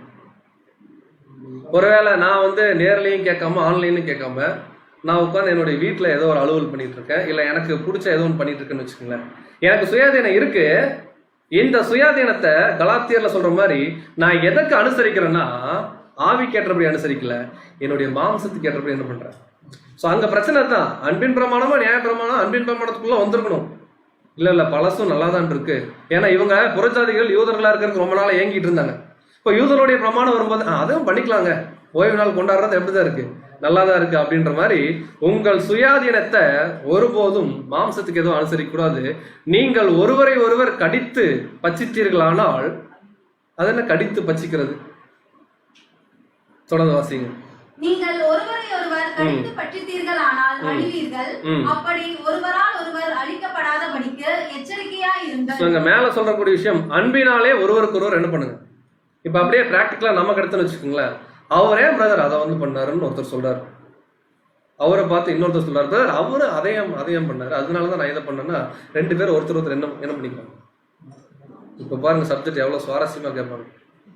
ரெண்டு பேரும் ஒருத்தர் என்ன பண்ணிக்கிறாங்கன்னா மாத்தி மாத்தி கடிச்சுக்கிறாங்க. இங்க விஷயம் என்னன்னா அன்பினால நம்ம ஊழியம் பண்ணுமே தவிர மாத்தி மாத்தி அவர் செஞ்சது தப்பு இவர் செஞ்சது தப்பு, அவர் இப்படி பண்ணிடக்கூடாது இவர் இப்படி பண்ண ஒவ்வொருத்தரும் குறை சொல்லிட்டே இருந்தோம் அப்படின்னா இந்த சுயாதீனத்தை நம்ம எதுக்கு அனுசரிக்கணும்? நான் உன் மனசுல நினைச்சிட்டு இப்படிதான் நடக்கணும் இப்படிதான் இருக்கணும்னு நினைக்கிறேன். ஆனா இது தேவனுடைய திட்டம் அல்லன்னு தெரியும் போது மாம்ச பிரகாரமான எண்ணத்தை நம்ம வெளியே வச்சுட்டு ஆவிக்குரிய தாட்டுக்குள்ள போகணுமே தவிர இல்ல இப்படிதான் சொன்னோம்னா நமக்கு கொடுக்கப்பட்ட சுயாதீனம் இங்க மாம்சத்தின்படி என்ன பண்றோம்னா அனுசரிக்கிறோம் நம்ம பாக்குறோம். அதை சொல்லிட்டு தான் இந்த சுயாதீனத்தை கலாத்தியர்ல எப்படி அனுசரிச்சு வந்திருக்காங்கன்னா நியாயப்பிரமாணத்தின்படி புறஜாதிகள் உள்ள வந்து சத்தியம் கேட்டு உள்ள வந்துட்டாங்க. நியாயப்பிரமாணத்துல சில பண்டிகைகள்லாம் இருந்துச்சு. இவங்களுக்கு வந்து ரொம்ப ஆசை எப்பவுமே இந்த யூதர்கள் பண்ற மாதிரிலாம் ஃபெஸ்டிவல் பண்ணணும் அந்த மாதிரிலாம் இருக்கு. புறஜாதிகளுக்கு ஏங்கி பார்த்தாங்க, கிடைக்கல. இப்ப கிறிஸ்தவ மதத்துக்குள்ள யூதனும் இருக்கிறான் புறஜாதியும் இருக்கிறாங்க. இப்ப இவங்களுக்கு என்ன ஆசைன்னா இந்த சுயாதீனத்தை இதுக்கு என்ன பண்ணிக்கணும், தன் இஷ்டப்படி வாழணும்னு சொல்லி தனக்கு பிடிச்ச மாதிரிலாம் பண்ண அனுசரிச்சாங்க. பவுல் கண்டிக்கிறாரு, தயவு செஞ்சு சத்தியம் இவ்வளவு நாள் படிச்சது இதுக்கல்ல. இடையில கூட யாரோ சகோதரர் சொன்னாங்கன்னு நினைக்கிற பாடத்துல நரகம் இல்லைன்றாங்க, கீழ்படியாம போனா ரெண்டாம் மரணம் இல்லைன்றாங்க. பிரச்சனையே இல்லை. அதாவது எல்லா சைடும் பிரச்சனை இல்லைன்னு சொல்லி நம்ம வாழ்க்கைய ரொம்ப ஈஸியா வாழ்ற மாதிரி அங்க ஒரு கண்டிஷன் அங்க இருந்துச்சு. அதான் பவுல் இந்த சாப்டர்ல 2 பாயிண்ட் வைக்கிறார் டிசைட் பண்ணி. இன்னைக்கு நமக்கு இதுதான் மாம்சமா நம்ம ஞானஸ்தானம் எடுத்து கம்ப்ளீட்டா தேவனுடைய ஸ்பிரிட்டை வாங்கிட்டு தான் இன்னைக்கு எல்லாரும் உட்காந்துட்டு இருக்கோம். தேவனுடைய ஸ்பிரிட்டு நமக்கு எல்லாமே போதிக்குது, வேற யாரும் நமக்கு போதிக்க தேவையில்லைன்னு வசனமே இருக்கு. படிக்கும் போதே நிறைய காரியங்கள் விளங்குது. இப்போ தேவன் கொடுக்குற திட்டத்தின்படி அவருடைய ஆவியின்படி நம்ம கிரியைகள் செய்யணுமா இல்ல நமக்கு பிடிச்ச மாதிரி நம்ம வாழணும்? அங்க கலாத்திய சபையில் இப்படிதான் இருந்தாங்க.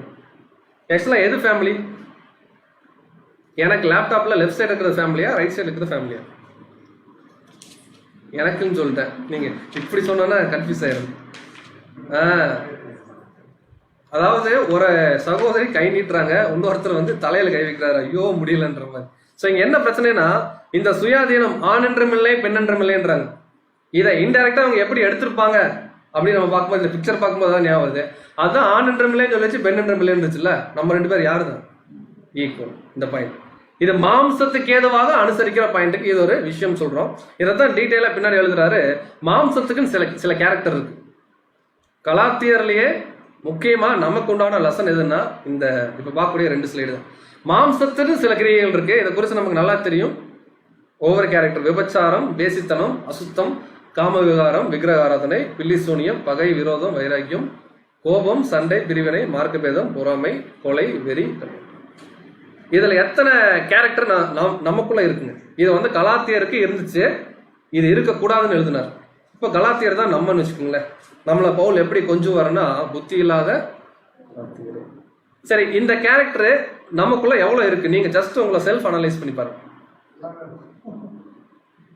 எதுக்கு அனலைஸ் பண்ணிட்டு இங்க இருக்கிற எல்லாமே முக்கியமா நம்ம ரொம்ப டீட்டெயிலா போவேன்னா பகை, விரோதம், கோபங்கள், பிரிவினைகள், வெறிகள், களியாட்டுகள், இதெல்லாம் மேலோட்டமான கேரக்டர்ஸ். பட் இதுவே ரொம்ப டேஞ்சர். பகையாகட்டும் களியாட்டுகளாகட்டும், களியாட்டுன்றது என்டர்டைன்மெண்ட். பகைன்றது வந்து பாத்தீங்கன்னா நம்ம சகோதரருக்குள்ள இருக்கக்கூடிய மறைமுகமான சில விஷயங்கள். அடுத்து விரோதம், கோபம், பிரிவினை. ஒருவேளை இது எல்லாமே நம்ம வச்சுட்டு இருந்தோம்னு வச்சுக்கோங்களேன், எனக்கு ஒரு சகோதரர் பிடிக்காதுன்னு வச்சுக்கோங்களேன், எப்பவுமே பிடிக்காது அவரை. இதே மாதிரி நான் நினைச்சிட்டு நான் நல்லா ஊழியம் பண்ணிட்டு கரெக்டாக சப்ஜெக்ட் பேசிட்டு வாழ்ந்துடலாம், சபையாயிரலாம், நான் ஒரு கனவு கோட்டை கட்டிட்டு இருந்தேன்னா நான் சபையாகனா அப்படின்னா ஆக போறது இல்லை. ஆனா கன்ஃபார்ம் வந்து இந்த மாதிரி ஒரு கேரக்டர் இன்னர் தாட், ஒரு பகைமையோ விரோதமோ வச்சுட்டு இருந்தோம்னா கட்டாயம் ஆக மாட்டோம். மாம்சத்துல இந்த கேரக்டர்ல ஒண்ணு கூட யாருக்குள்ள இருக்கக்கூடாதுன்னு பாத்தீங்கன்னா புது சிருஷ்டிக்குள்ள இருக்கிறோம். ஒருவேளை இதுல ஏதாவது ஒண்ணு இன்டைரக்டா இருந்தாலும் ஸ்டில் இன்னும் நமக்கு எதற்கு அடிமையாக தான் இருக்கிறோம், மாம்சத்துக்கு. அதுதான் இதுக்கு ஆல்டர்னேட்டா பவுல் சொல்லிட்டாரு, ஆவியின் கனிகள் எத்தனைங்க? 9. ஸோ இதை குறித்து டீட்டெயில் பார்க்க வேணாம், அதில் அன்பு ரொம்ப பார்த்தோம். ஸோ கலாத்தியர்ல அப்போஸ்தலனாகிய பவுல் 5th சாப்டர்ல சொல்லக்கூடிய விஷயம் என்னன்னா ரொம்ப முக்கியம். இங்க மாம்சமா ஆவியா அப்படின்னு பார்த்தோம்னா ஆவிக்குரிய கேரக்டர் காமிக்கணும், அதுல ரொம்ப பிரதானம் அன்புன்னு நம்ம பார்க்குறோம். ஸோ தொடர்ந்து 6வது சாப்டருக்குள்ள போயிடலாம். கலாத்தியர் 6ஆம் அதிகாரம் 2 மற்றும் 3 வசனம். புது சிருஷ்டியே காரியம், கன்க்ளூஷன் பாயிண்ட். கலாத்தியர் 6ஆம் அதிகாரம் 2 மற்றும் 3ஆம் வசனம். ஒருவர் பாரத்தை ஒருவர் சுமந்து இப்படி கிறிஸ்துவினுடைய பிரமாணத்தை நிறைவேற்றுங்கள். ஒருவன் தான் ஒன்றும் இல்லாதவனாய் இருந்தும் தன்னை ஒரு பொருட்டென்று எண்ணினால் தன்னைத்தானே வஞ்சிக்கிறவனாவான். சோ இது படிச்சாவே நமக்கு என்ன ஆகுதுன்னு பாத்தீங்கன்னா புரியுது. சோ ஒருவர் பாரத்தை ஒருவர் சுமந்து, சோ கிறிஸ்துவுக்குள்ள தேவனுடைய பிள்ளைகளா சக சரீர அங்கங்களா நம்ம அழைக்கப்படும் போது ஒரு புது சிருஷ்டியோட ரெஸ்பான்சிபிலிட்டி இன்டைரக்ட் என்னன்னு பாத்தீங்கன்னா, ஒரு சகோதரன் இடரும் போது பர்டிகுலரா சத்தியத்துல இன்னொரு சகோதரன் அவர் என்ன பண்ணணும், ஏதோ ஒரு வகையில கைப்பிடிச்சு தூக்கி விடணும்.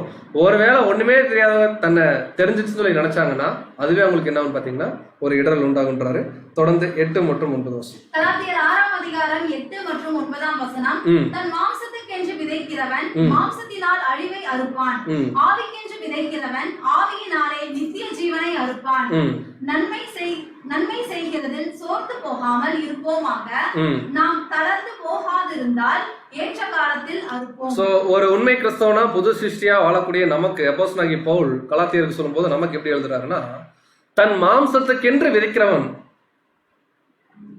இதுலதான் அழிவை அறுப்பான், மாம்சத்துல இருப்பான். ஆவிக்கென்று விதைக்கிறவன், நம்ம இதுக்கு முன்னாடி அநேக பாடங்களை பார்க்கிறோம். இங்க நம்ம பண்ணக்கூடிய வேலைக்கு இங்கேயே நமக்கு என்ன கிடைக்கணும். ஒரு சகோதரர் இருக்கிறாரு, சப்ஜெக்ட் பேஸ்ட் கீழே வரும்போதே இன்டெரக்டா என்ன அப்படின்னா, சப்ஜெக்ட் இன்னைக்கு எல்லாரும் நல்லா இருந்துச்சுன்னு என்ன பண்ணணும், ஒருவேளை சொல்லிட்டாங்கன்னு வச்சுக்கோங்களேன், முடிஞ்சு கூலி கிடைச்சிருச்சு, மேல என்ன இருக்காது. அப்போ நம்ம அதாவது ஏன் அடிக்கடி சப்ஜெக்ட் பேச பத்தி சொல்றோம்னா, எல்லாரும் சப்ஜெக்ட் பேசுறவங்கள சொல்லி சொல்லி நமக்கு எக்ஸாம்பிள் வரும் இல்லைங்களா. ஸோ என்ன பாயிண்ட்னா, நம்ம செய்யக்கூடிய ஒரு கேரக்டர், ஏதோ ஒரு செயல் தேவனுக்காக செய்யும் போது நம்ம மாம்சத்தை உள்ள வச்சு செஞ்சோம்னு வச்சுக்கோங்களேன், மாம்ச பிரகாரமா அதுக்கு ரிசல்ட் இங்கேயே மாம்சத்துல முடிஞ்சிடும். ஒருவேளை இது ஆவிக்கென்று தேவனுடைய சமூகத்துக்கு இது போய் எட்டணும்னு சொல்லி செஞ்சோம்னா கட்டாயம் நம்மளுடைய அறுவடைங்கிற அறுப்பு ஜீவனுக்குரியதா இருக்கும். அதான் சொல்றாரு, தொடர்ந்து நம்ம நன்மை செஞ்சுட்டே இருக்கணும், கட்டாயம் சோர்வு வரும். ஆனா ஒருபோதும் தேவனுடைய பிள்ளைகள் தளர்ந்து போகாமல் என்ன பண்ணணும்னா வேலை செய்யணும். அப்படி தளர்ந்து போகாம வேலை செஞ்சா ஏற்ற காலத்துல என்ன பண்ணுவோம்னா அறுப்போம். இதுதான் விசுவாச வீட்டாருக்கு அவர் சொல்றாரு. தொடர்ந்து வாசிக்கலாம். பதிலே கலாத்தியர் 6ஆம் அதிகாரம் 10 மற்றும் 11. கலாத்தியர் 6ஆம் அதிகாரம் 10 மற்றும் 11ஆம் வசனம். ஆகையால் நமக்கு கிடைக்கும் சமயத்துக்கு தக்கதாக யாவருக்கும் விசேஷமாக விசுவாச குடும்பத்தார்களுக்கும் நன்மை செய்ய கடவோம். என் கையெழுத்தாய் எவ்வளவு எழுதினேன் என்று பாருங்கள். சோ இங்க அப்போஸ்தலனாகிய பவுல் ரொம்ப ஸ்பெஷல் வசனம், நம்ம அடிக்கடி எல்லா டைம்லயும் படிக்கிற ஒரு வசனம். இதை என்ன பேக்ரவுண்ட்ல அவர் சொல்றாருன்னா, ஃபர்ஸ்ட் தப்ப கண்டிக்கிறாரு, என்னென்ன கேரக்டர் இருக்கக்கூடாதுன்றாரு, அப்புறம் என்ன மாதிரி கேரக்டர் இருக்கணும்ன்றாரு, இந்த கேரக்டர் எப்படி இம்ப்ளிமெண்ட் பண்றது, எங்க போய் பண்றதுன்னா சபைக்கு போங்கன்றாரு. என்ன சொல்றாருன்னா, ஆகையால் நமக்கு கிடைக்கும் சமயத்துக்கு தக்கதாக. பிரதர்னா ஆபீஸ்ல இருந்து வரைக்கும் 9 மணி ஆயிருது, அப்படி இல்லை, நம்ம தான் டைம் என்ன பண்ணிக்கணும், ஏற்படுத்திக்கணும். அப்படின்னா அப்படி பார்த்தா நமக்கு டைமே கிடைக்காது. கிடைக்கும் சமயத்துக்கு தக்கதாக யாவருக்கும், விசேஷமா நம்முடைய ஃபேமிலி, நம்முடைய க்ளோஸ் ரிலேஷன்ஸ் யார் அப்படின்னு பார்த்தீங்கன்னா நம்ம எக்லீசியாவில் இருக்கிற எல்லாரும் தான். விசுவாச குடும்பத்தாருக்கும் நன்மை செய்யணும், என் கையெழுத்தாய் எவ்வளவாய். ஸோ பவுல் தன்னுடைய கைகள்னால எழுதின லெட்டர் வந்து ரொம்ப கம்மி. ஒன்று பிலமோன் அந்த கடைசி பார்ட் அவர் எழுதுறாருன்னு பார்க்குறோம். கலாத்தியர் ஏர்லியர் டைம்ல எழுதுனால பவுல் நல்ல உடல் தகுதியோடு இருந்தனால பர்டிகுலராக கலாத்தியருக்கு என்ன பண்ணாருன்னா தன்னுடைய கையிலேயே எழுதுறாரு. என்ன எழுதுறாருன்னா, கட்டாயம் நம்ம எல்லாருக்கும் நன்மை செய்யணும். அதில் ஸ்பெஷல் யாருன்னா அந்த கலாத்தியா நாட்டில் இருக்கிற சபை. இன்னைக்கு நமக்கு நம்ம சபை என்ன டைம் கிடைக்குதோ கிடைக்கலையோ சபைக்கு உண்டானது என்ன பண்ணணும்னா செய்யணுங்கிறாரு. கடைசியாக அல்டிமேட் கன்க்ளூஷன் இந்த பாடத்தில் கலாத்தியர் 6ஆம் அதிகாரம் 15. இது இல்லாமல் வேற எதுவுமே இல்லை. கலாத்தியரும் இல்லை, ரோமர். ஆக்சுவலாக கலாத்தியர் புக்கு ரோமர் புக்குடைய ஒரு மினி புக்கு அப்படின்னு கூட எடுத்துக்கலாம். ரோமருடைய மினி வெர்ஷன் தான் கலாத்தியர்னு கூட சொல்லுவாங்க. வாசிங்க. கலாத்தியர் 6ஆம் அதிகாரம் 15ஆம் வசனம். கிறிஸ்து இயேசுவுக்குள் விருத்த சேதனமும் ஒன்றுமில்லை, விருத்த சேதனம் இல்லாமையும் ஒன்றுமில்லை, புது சிருஷ்டியே காரியம். என்ன சொல்றாருன்னா, கிறிஸ்து இயேசுவுக்குள் விருத்த சேதனம் மாம்சத்துல பண்ற விஷயம் கிடையாது, பண்ணாத விஷயம் கிடையாது. கேரக்டர் யார் புது சிருஷ்டியா காமி. ஆக்சுவலா புது சிருஷ்டி என்ன நமக்கு தெரியும், பழையவைகள் ஒளிந்து போயின எல்லாம். இங்க பழையவைகள் இவங்களுக்கு எதுன்னு பாத்தீங்கன்னா ஆகார், பழைய நியாயப்பிரமாணம், பழைய உடன்படிக்கை, அதை ஒழிச்சிடணும். புதியவைகள்ன்றது இங்க சாரால் மேலான எருசலேம் புது சிருஷ்டிக்கு அவர் அடையாளப்படுத்துறாரு. கடைசியா அந்த புக் அவர் எப்படி கன்க்ளூட் பண்றாரு பாருங்க. கலாத்தியர் அவர் ரொம்ப ஃபீல் பண்ணி எழுதுறாரு. 6ஆம் அதிகாரம் 17 மற்றும் 18. கலாத்தியர் 6ஆம் அதிகாரம் 17 மற்றும் 18ஆம் வசனம். இனிமேல் ஒருவனும் எனக்கு வருத்தம் உண்டாகாதிருப்பானாக. யோசிச்சு பாருங்களேன், ஒரு சபையுடைய எல்ரு, இப்போ நம்ம எக்லீசியாவோட எல்ரு எல்லாரையும் பார்த்து மைக்ல அழுது இப்படி ஒரு ஸ்டேட்மெண்ட் சொன்னாருன்னா எப்படி இருக்கும்? மைக்ல தான் அவர் சொல்றது இல்லைன்றீங்களா? இல்லை, எக்ஸாம்பிள் சொல்றேன். ரொம்ப அதாவது என்னன்னா நம்ம சில விஷயங்களை வந்து நேரில் பார்த்துட்டோம்னா உடனே நம்ம மனசு என்ன ஆயிருந்தா அப்படியே உருகிது. பவுல் எல்லாத்தையும் எழுதுறாரு, திட்டுறாரு, புத்தி இல்லையா, அறிவு இல்லையா, எல்லாம் எழுதுறாரு. கடைசியா நான் இவ்வளோ கஷ்டப்பட்டு எழுதனுடைய கன்க்ளூஷன் பாயிண்டே என்னன்னா, இனிமேலும் எனக்கு யார் என்ன பண்ணிடுறாங்க. அப்ப பவுலுக்கு எப்போ வருத்தம் உண்டாகும்னா, ஒரு புது சிருஷ்டி ஆகாம இருந்தா பவுல் என்ன பண்ணுவாருன்னா ஃபீல் பண்ணுவார். ஒருவேளை பவுல் மாதிரி ஸ்தானத்துல தேவனுடைய பிள்ளைகள் நம்மளை தேவன் வச்சிருக்காருன்னா, ஒரு சகோதரர் இடர்றாரு, சரியா வளராம இருக்கிறாரு, அவர் கேரக்டர் காமிக்கலனா நமக்கு என்ன ஆகணும் தெரியுங்களா? மனசு வலிக்கணும். பட் சில தருணங்களை நம்முடைய மாம்சம் என்னன்னா, யாராவது தவறு பண்ணிட்டா அவர் அப்படித்தாங்க, அவர் என்ன பண்ணிடுறாரு. ஆக்சுவலா இது ஒரு கிறிஸ்தவனுடைய ஒரு மெச்சூரிட்டி கிடையாது. பவுல் சொல்றாரு, ஒருவனும் எனக்கு என்ன பண்ண வேணாம், வருத்தம் உண்டாக்க வேணாம். கர்த்தராகிய இயேசுவினுடைய அச்சடையாளங்களை என் சரீரத்துல நான் என்ன பண்ணியிருக்கேன். AD 49ங்க, ஏறக்குறைய அவர் இறக்கறக்கு இன்னும் 18 வருஷம் இருக்கு. அப்பவே இன்டைரக்டா கன்ஃபார்ம் பண்றாரு, நான் கிறிஸ்துவ ஆயிட்டு இருக்கேன்னு. அப்போ நம்ம சத்தியம் படிச்சு எவ்வளவு நாட்கள் ஆச்சு, நம்முடைய மெச்சூரிட்டி இன்னைக்கு எந்த லெவல்ல இருக்குன்னு பார்க்கலாம். கடைசியா எழுதுறான் 18 வாசிங் சிஸ்டர். 18ஆம் வசனம். சகோதரரே, நம்முடைய கர்த்தராகிய இயேசு கிறிஸ்துவின் கிருபை உங்கள் ஆவியுடனே கூட இருப்பதாக. ஆமென். நம்முடைய கர்த்தராகிய இயேசு கிறிஸ்துவினுடைய கிருபை உங்கள் அனைவரும், அதாவது உங்கள் ஆவியுடனே கூட இருப்பதாக பார்க்கிறோம். ஸோ கலாத்தியர்ல 6 அதிகாரம் இருந்துச்சு. பாத்தீங்கன்னா பிளைன் எல்லாமே நியாயப்பிரமாணம், கிறிஸ்துவோடைய காரியம். ஸோ ஃபர்ஸ்ட் சாப்டர்ல என்ன சொன்னாருங்கிறத நான் ஓரலா சொல்றேன். அந்த கன்க்ளூஷன் ஸ்லைட் நான் போடல. ஃபர்ஸ்ட் சாப்டர்ல என்ன பாயிண்ட் பார்த்த ஞாபகம் இருக்குங்களா? ஃபர்ஸ்ட்ல என்னன்னா, பவுல் வந்து சத்தியம் சொல்றாரு. சொல்லி வெளியே போனோடனே யூதர்கள் அசத்தியத்தை வச்சிடறாங்க. யூத கிறிஸ்தவர்கள் ஃபீல் பண்ணி எழுதுறாரு, இவ்வளோ சீக்கிரமா சத்தியத்தை விட்டு போயிட்டீங்களே, எனக்கு மனசு வலிக்குது. இந்த சத்தியம் நான் இயேசு கிறிஸ்துட்டு வாங்கினேன், நான் சத்தியமா சொல்றேன் அப்படிங்கிற கிட்டத்தட்ட. ஏன்னா நானும் உங்களை மாதிரி ஒரு காலத்துல யூதனுடைய பிரமாணத்துல வைராக்கியம் இருந்ததுதான். பட் தேவன் அது இல்லை இதுன்னு சொல்லி கிறிஸ்துவ மூலமா இழுத்துட்டாருன்னு சொல்லி ஃபர்ஸ்ட் சாப்டர்ல தன்னுடைய காரியத்தையும் அவர் சொல்றாரு. செகண்ட் சாப்டர்ல அங்க இருந்த பிரச்சனை என்னன்னா, கலாத்தியர்ல மாம்சத்துல சில விஷயங்கள் பண்ணணும். ஈவன் நீங்க இயேசு கிறிஸ்து ஏற்றுக்காலும் சரி, சத்தியம் படிச்சாலும் சரி, விருத்த சேதனம் பண்ணணும்னு பிரச்சனை வந்துச்சு. பேரலல் டு அப்போஸ்தலர் 15 மற்றும் அப்போஸ்தலர் 11ஆம் அதிகாரத்துல ரெஃபரன்ஸ் என்ன சொல்றாருன்னா, விருத்த சேதனங்கிறது இங்க விஷயமே கிடையாது. எல்லாமே இங்க என்னன்னா புது சிருஷ்டியுடைய காரியம் தான். எல்லாமே கிறிஸ்துவோடைய ரேன்சமுடைய பாயிண்ட் தான்றாரு. தேர்ட் சாப்டர்ல என்ன பார்த்தோம்? விசுவாசமா கிரியா. இங்க விசுவாசங்கிறது கிறிஸ்துவை பற்றும் விசுவாசம், நியாயப்பிரமாண கிரியை. நியாயப்பிரமாண கிரியை ஒருத்தர் என்ன ஆகாது ஒருபோதும். ஏதோ சின்ன விஷயத்துலயாவது நீங்க கோட்டை விட்டுருவீங்க. அதனால கன்ஃபார்ம் ரிசல்ட்னா கிறிஸ்து தான், அவரை பிடிச்சுக்குங்கன்றார். அதுல கோர் வசனம், கிறிஸ்து உடனே கூட சிலுவையில் நான் ஏற்பட்டேன்றார். 4வது சாப்டர்ல அடிமைத்தனம், சுயாதீனம். ஆகார், சாரா. நீங்கள் எக்ஸாம்பிள் எடுத்துங்க புரியுற மாதிரி. 5th சாப்டர்ல மாம்சம், ஆவி, மாம்சத்தின் கிரியை, ஆவியின் கனிகள். 6th சாப்டர்ல இதெல்லாம் கன்க்ளூட் பண்ணி ஒரு புது சிருஷ்டி எப்படி இருக்கணும்னா, உடன் சகோதரருடைய பாரத்தை நம்ம ஒருவர் பாரத்தை ஒருவர் சுமக்கணும். நமக்கு கிடைக்கும் சமயத்துக்கு தக்கதாக விசுவாச குடும்பத்துக்கு கம்ப்ளீட்டா நம்முடைய பலியின் ஜீவியத்தை டெடிகேட் பண்ணணும். விருத்த சேதனம்ன்ற பாயிண்ட் கிடையாது, விருத்த சேதனம் இல்லைங்கிற பாயிண்ட் கிடையாது. இங்க பாயிண்டே நமக்கு புது சிருஷ்டிங்கிறத அவர் கன்க்ளூட் பண்றார். இன்னும் நிறைய ஹிஸ்டாரிக்கல் பேக்ரவுண்ட், நிறைய இன்ஃபர்மேஷன்ஸ் இருக்கு. தேவனுக்கு சித்தமாக இருந்தால் பின்னாடி என்ன பண்ணலாம்னா இந்த காரியங்கள் குறித்து டீட்டெயிலாக பார்க்கலாம். பொறுமையோடு கேட்டவங்க அனைவரையும் தேவன் தாமே ஆசீர்வதிப்பார்கள்.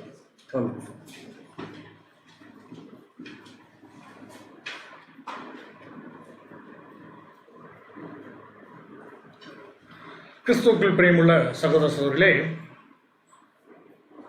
இன்றைய நாளும் கூட நம்முடைய அன்பு சகோதரர் வாயிலாக தேவன் ஒரு அருமையான சத்திய பாடத்தை நமக்கு இன்னைக்கு வெளிப்படுத்தியிருக்காங்க. அதற்காக நம்முடைய ஆண்டவராகிய இயேசு கிறிஸ்து வழியாக நாம் 1000 துதி ஸ்தோத்திரங்களை எடுத்துக்கொள்ளலாம். உண்மையாகவே இந்த கலாத்திற்கு எழுதின நிருபம், இது கலாத்திற்கல்ல, சகோதரி சொல்லிட்டாங்க, இது நமக்கு உண்டான ஒரு நிருபம், இது நமக்கு உண்டான ஒரு கடிந்து கொள்ளுதல். காரணம் என்னன்னு கேட்டிங்கன்னா, நமக்குள்ளேயும் அநேக விதமான ஒரு பழமைக்குரிய காரியங்கள் இருக்கு. இன்னும் சரியா சொல்லணும் அப்படின்னு சொல்லி பார்த்தீங்கன்னா, ஒரு புது சிஸ்டனுடைய வளர்ச்சிக்கு அநேக விஷயங்கள் தடையா இருக்குது. அதுல ரொம்ப முக்கியமான தடை என்னன்னு பார்த்தீங்கன்னா, நம்ம எதை விட்டுட்டு வந்தோமோ அதை மீண்டும் தேடி போறது. அதை தேடி போறதுன்னா பழைய இடத்துக்கு போகாம கூட இங்கிருந்து இங்க இருக்கிற இடத்துல இருந்தே அந்த பழைய விஷயங்களை நாம தேடுறது. ஒரு சில சகோதரர்கள் இந்த புது சிஸ்டனுடைய வளர்ச்சிக்காக பிரயாசப்பட்டு இன்னைக்கு அநேக சத்தியங்களை கொடுத்துட்டு இருக்கிறாங்க. அதே சமயத்தில் பார்க்கும்போது இந்த புது சிஸ்டினுடைய அழிவுக்குரிய காரியங்களும் இன்னைக்கு சாத்தனுடைய தூண்டுதல் பேர்ல நிறைய இருக்கு. ஒரு சத்தியத்துல ஒரு சகோதரன் சகோதரி வளரணும் அப்படிங்கிறதுக்கு இன்னைக்கு எவ்வளவு பிரயாசப்பட்டு சொல்லிட்டு இருக்காங்களோ பாருங்க. இந்த ஆமீன் பிக்சர் ஸ்லைடில் கூட நீங்க பார்க்கும்போது எப்படி இருக்குன்னா, இங்க இந்த நீர் பாய்ச்சக்கூடிய விஷயம், அந்த புது சிஸ்டி மாதிரி இருக்கிற அந்த செடி வளர்றதுக்கு எப்படி நீர் பாய்ச்சிட்டு இருக்காங்க அப்படிங்கிறத பார்க்கணும். அதே அந்த செடி காஞ்சி கருகி போறதுக்கும் அநேக விதமான விஷயங்களும் இன்னைக்கு நம்ம நடந்துட்டு இருக்குதுன்னு நான் பார்க்கணும். இப்போ நம்ம எப்படி பார்க்கணும் அப்படின்னு சொன்னா, இந்த பிரயாசப்பட்டு இந்த புது சிருஷ்டியுடைய வளர்ச்சிக்காக பிரயாசப்படக்கூடிய அப்போஸ்தலனாகிய பவுல் போல பிரயாசப்படக்கூடிய சகோதரர்கள் இன்னைக்கும் இருக்கிறாங்க. அதை நம்ம புரிஞ்சு கொள்ளணும். அன்பான சகோதர சகோதரிகளே, எப்படி இந்த கலாத்தியருக்கு எழுதின நிருபத்தில் அப்போஸ்தலனாகிய பவுல் அவருடைய மனதில் அவர் பட்ட வேதனைகள், எப்படி கஷ்டப்பட்டு இந்த சத்தியத்தில் கொண்டு வந்தவங்கள திரும்ப அந்த அசத்தியத்துக்கு திருப்பக்கூடிய அநேக காரியங்கள் இருக்குதோ அது எல்லாத்தையும் அடையாளம் கண்டு அவங்களுக்கு உணர்த்தி இருக்கிறார். ஒரு உணர்வுள்ள இருதயம் உள்ள ஒவ்வொரு சகோதரனும் சகோதரியும் இந்த கலாத்திய சபையில இந்த நிருபத்தை படித்த உடனே அவங்க என்ன பண்ணியிருப்பாங்கன்னா, மனம் மாறி இருப்பாங்க. மீண்டுமா அவங்க என்ன பண்ணியிருப்பாங்க அப்படின்னா, அப்போஸ்தலனாகிய பவுலை வேதனைக்குள்ளாக கொண்டு போயிருக்க மாட்டாங்க. கரெக்டுங்களா? இப்போ நாமும் இந்த கலாத்திய நிருபத்தை நம்ம படிச்சிருக்கிறோம். ஒருவேளை நமக்குள்ள இப்படிப்பட்ட ஒரு குணாதிசயங்கள் இருக்குது அப்படின்னு சொன்னா, நாமளும் ஒரு உணர்வுள்ள இருதயமுள்ள சகோதரனாக இந்த புரோக்கன் ஹார்ட்டை தான் யார் பார்க்கறாருங்க? தேவன் பார்க்கறாருங்க. கட்டாயமா நம்முடைய அந்த உணர்வுள்ள இருதயத்தை தேவன் பார்த்து சுத்தமான இருதயத்தை நமக்குள்ள கொடுப்பாங்க. நாம இனி வரக்கூடிய நாட்கள்ல எப்படின்னா நம்முடைய ஆவிக்குரிய ஜீவியம் மென்மேலும் வளரவும், ஆவியை நம்ம வளர்த்தி மாமிசத்தை கொண்டு நம்ம என்ன பண்ண போறோம் அப்படின்னா ஜெயிக்க போறோம் அப்படிங்கிறத நம்ம பார்க்குறோம். தூது கொடுத்த நம்முடைய அன்பு சகோதரருக்கும் நம்முடைய சபையின் சார்பாக நன்றிகளையும் வாழ்த்துக்களையும் நாம் தெரிவித்துக்கொள்ளலாம். தொடர்ந்து இது போன்ற சத்திய பாடங்களை அவர்கள் தொடர்ந்து தொகுத்து வழங்க தேவன் அதிகமாக அவரை எடுத்து பயன்படுத்த வேண்டும் அப்படிங்கிறது கூட நம்ம கேட்டுக்கலாம். இந்த கூடுகைக்கு நம்ம நிறைவாக நம்ம இறைவன்கள் வாசிக்க நம்முடைய அன்பு சகோதரர் வினோத் பாபு அவர்களை நாம் முன்னழைக்கிறோம்.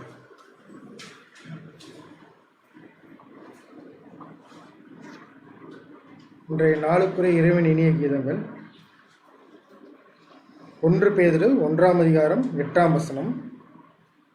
அவரை நீங்கள் காணாமல் இருந்தும் அவரிடத்தில் அன்பு கூறுகிறீர்கள், சொல்ல முடியாததும் மகிமையால் நிறைந்ததுமாயிருக்கிற சந்தோஷம் உள்ளவர்களாய் களி கூறுகிறீர்கள். இதற்கான விளக்கம், இயேசுவின் நாமத்தை பெற்றிருப்பவர்களில் அநேகர் தேவனிடத்தில் வருங்காலத்தை குறித்து ஒரு பெரிய நம்பிக்கையை வைத்திருக்கின்றனர். ஆனால் சிலர் தற்காலத்திலேயே இரட்சிப்பின் சந்தோஷத்தின் மேல் நம்பிக்கை வைத்திருக்கின்றனர். அப்படிப்பட்டவர்கள் தனி சுதந்திரத்திற்கென்று ஜீவிக்கவில்லை. தங்கள் தலையாகிய கிறிஸ்துவுக்குள் சரியாக வளரவில்லை.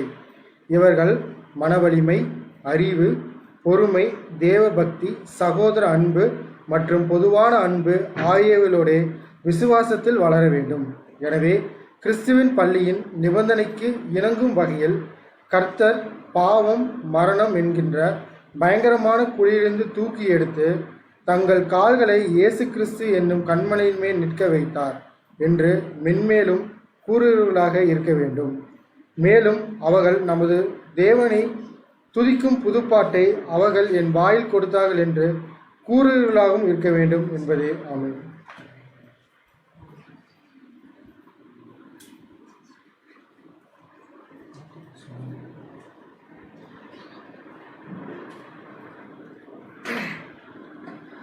Thank you brother. இந்த கூடைக்கு நம்ம நிறைவாக நமது மத்தியில் ஜெபம் செய்யும்படியாக நம்முடைய அன்பு சகோதரர் ஜேம்ஸ் பாஸ்கர் அவர்களை நம் சபையின் சார்பாக முன்னிலைக்கிறோம். ஜெபத்தை தொடர்ந்து ஒரு சில அறிவிப்புகள் சகோதரை வழங்குவாங்க. அந்த அறிவிப்புகளோட தேவ சமாதானத்தோடு இந்த கூடுகை நிறைவடையும்.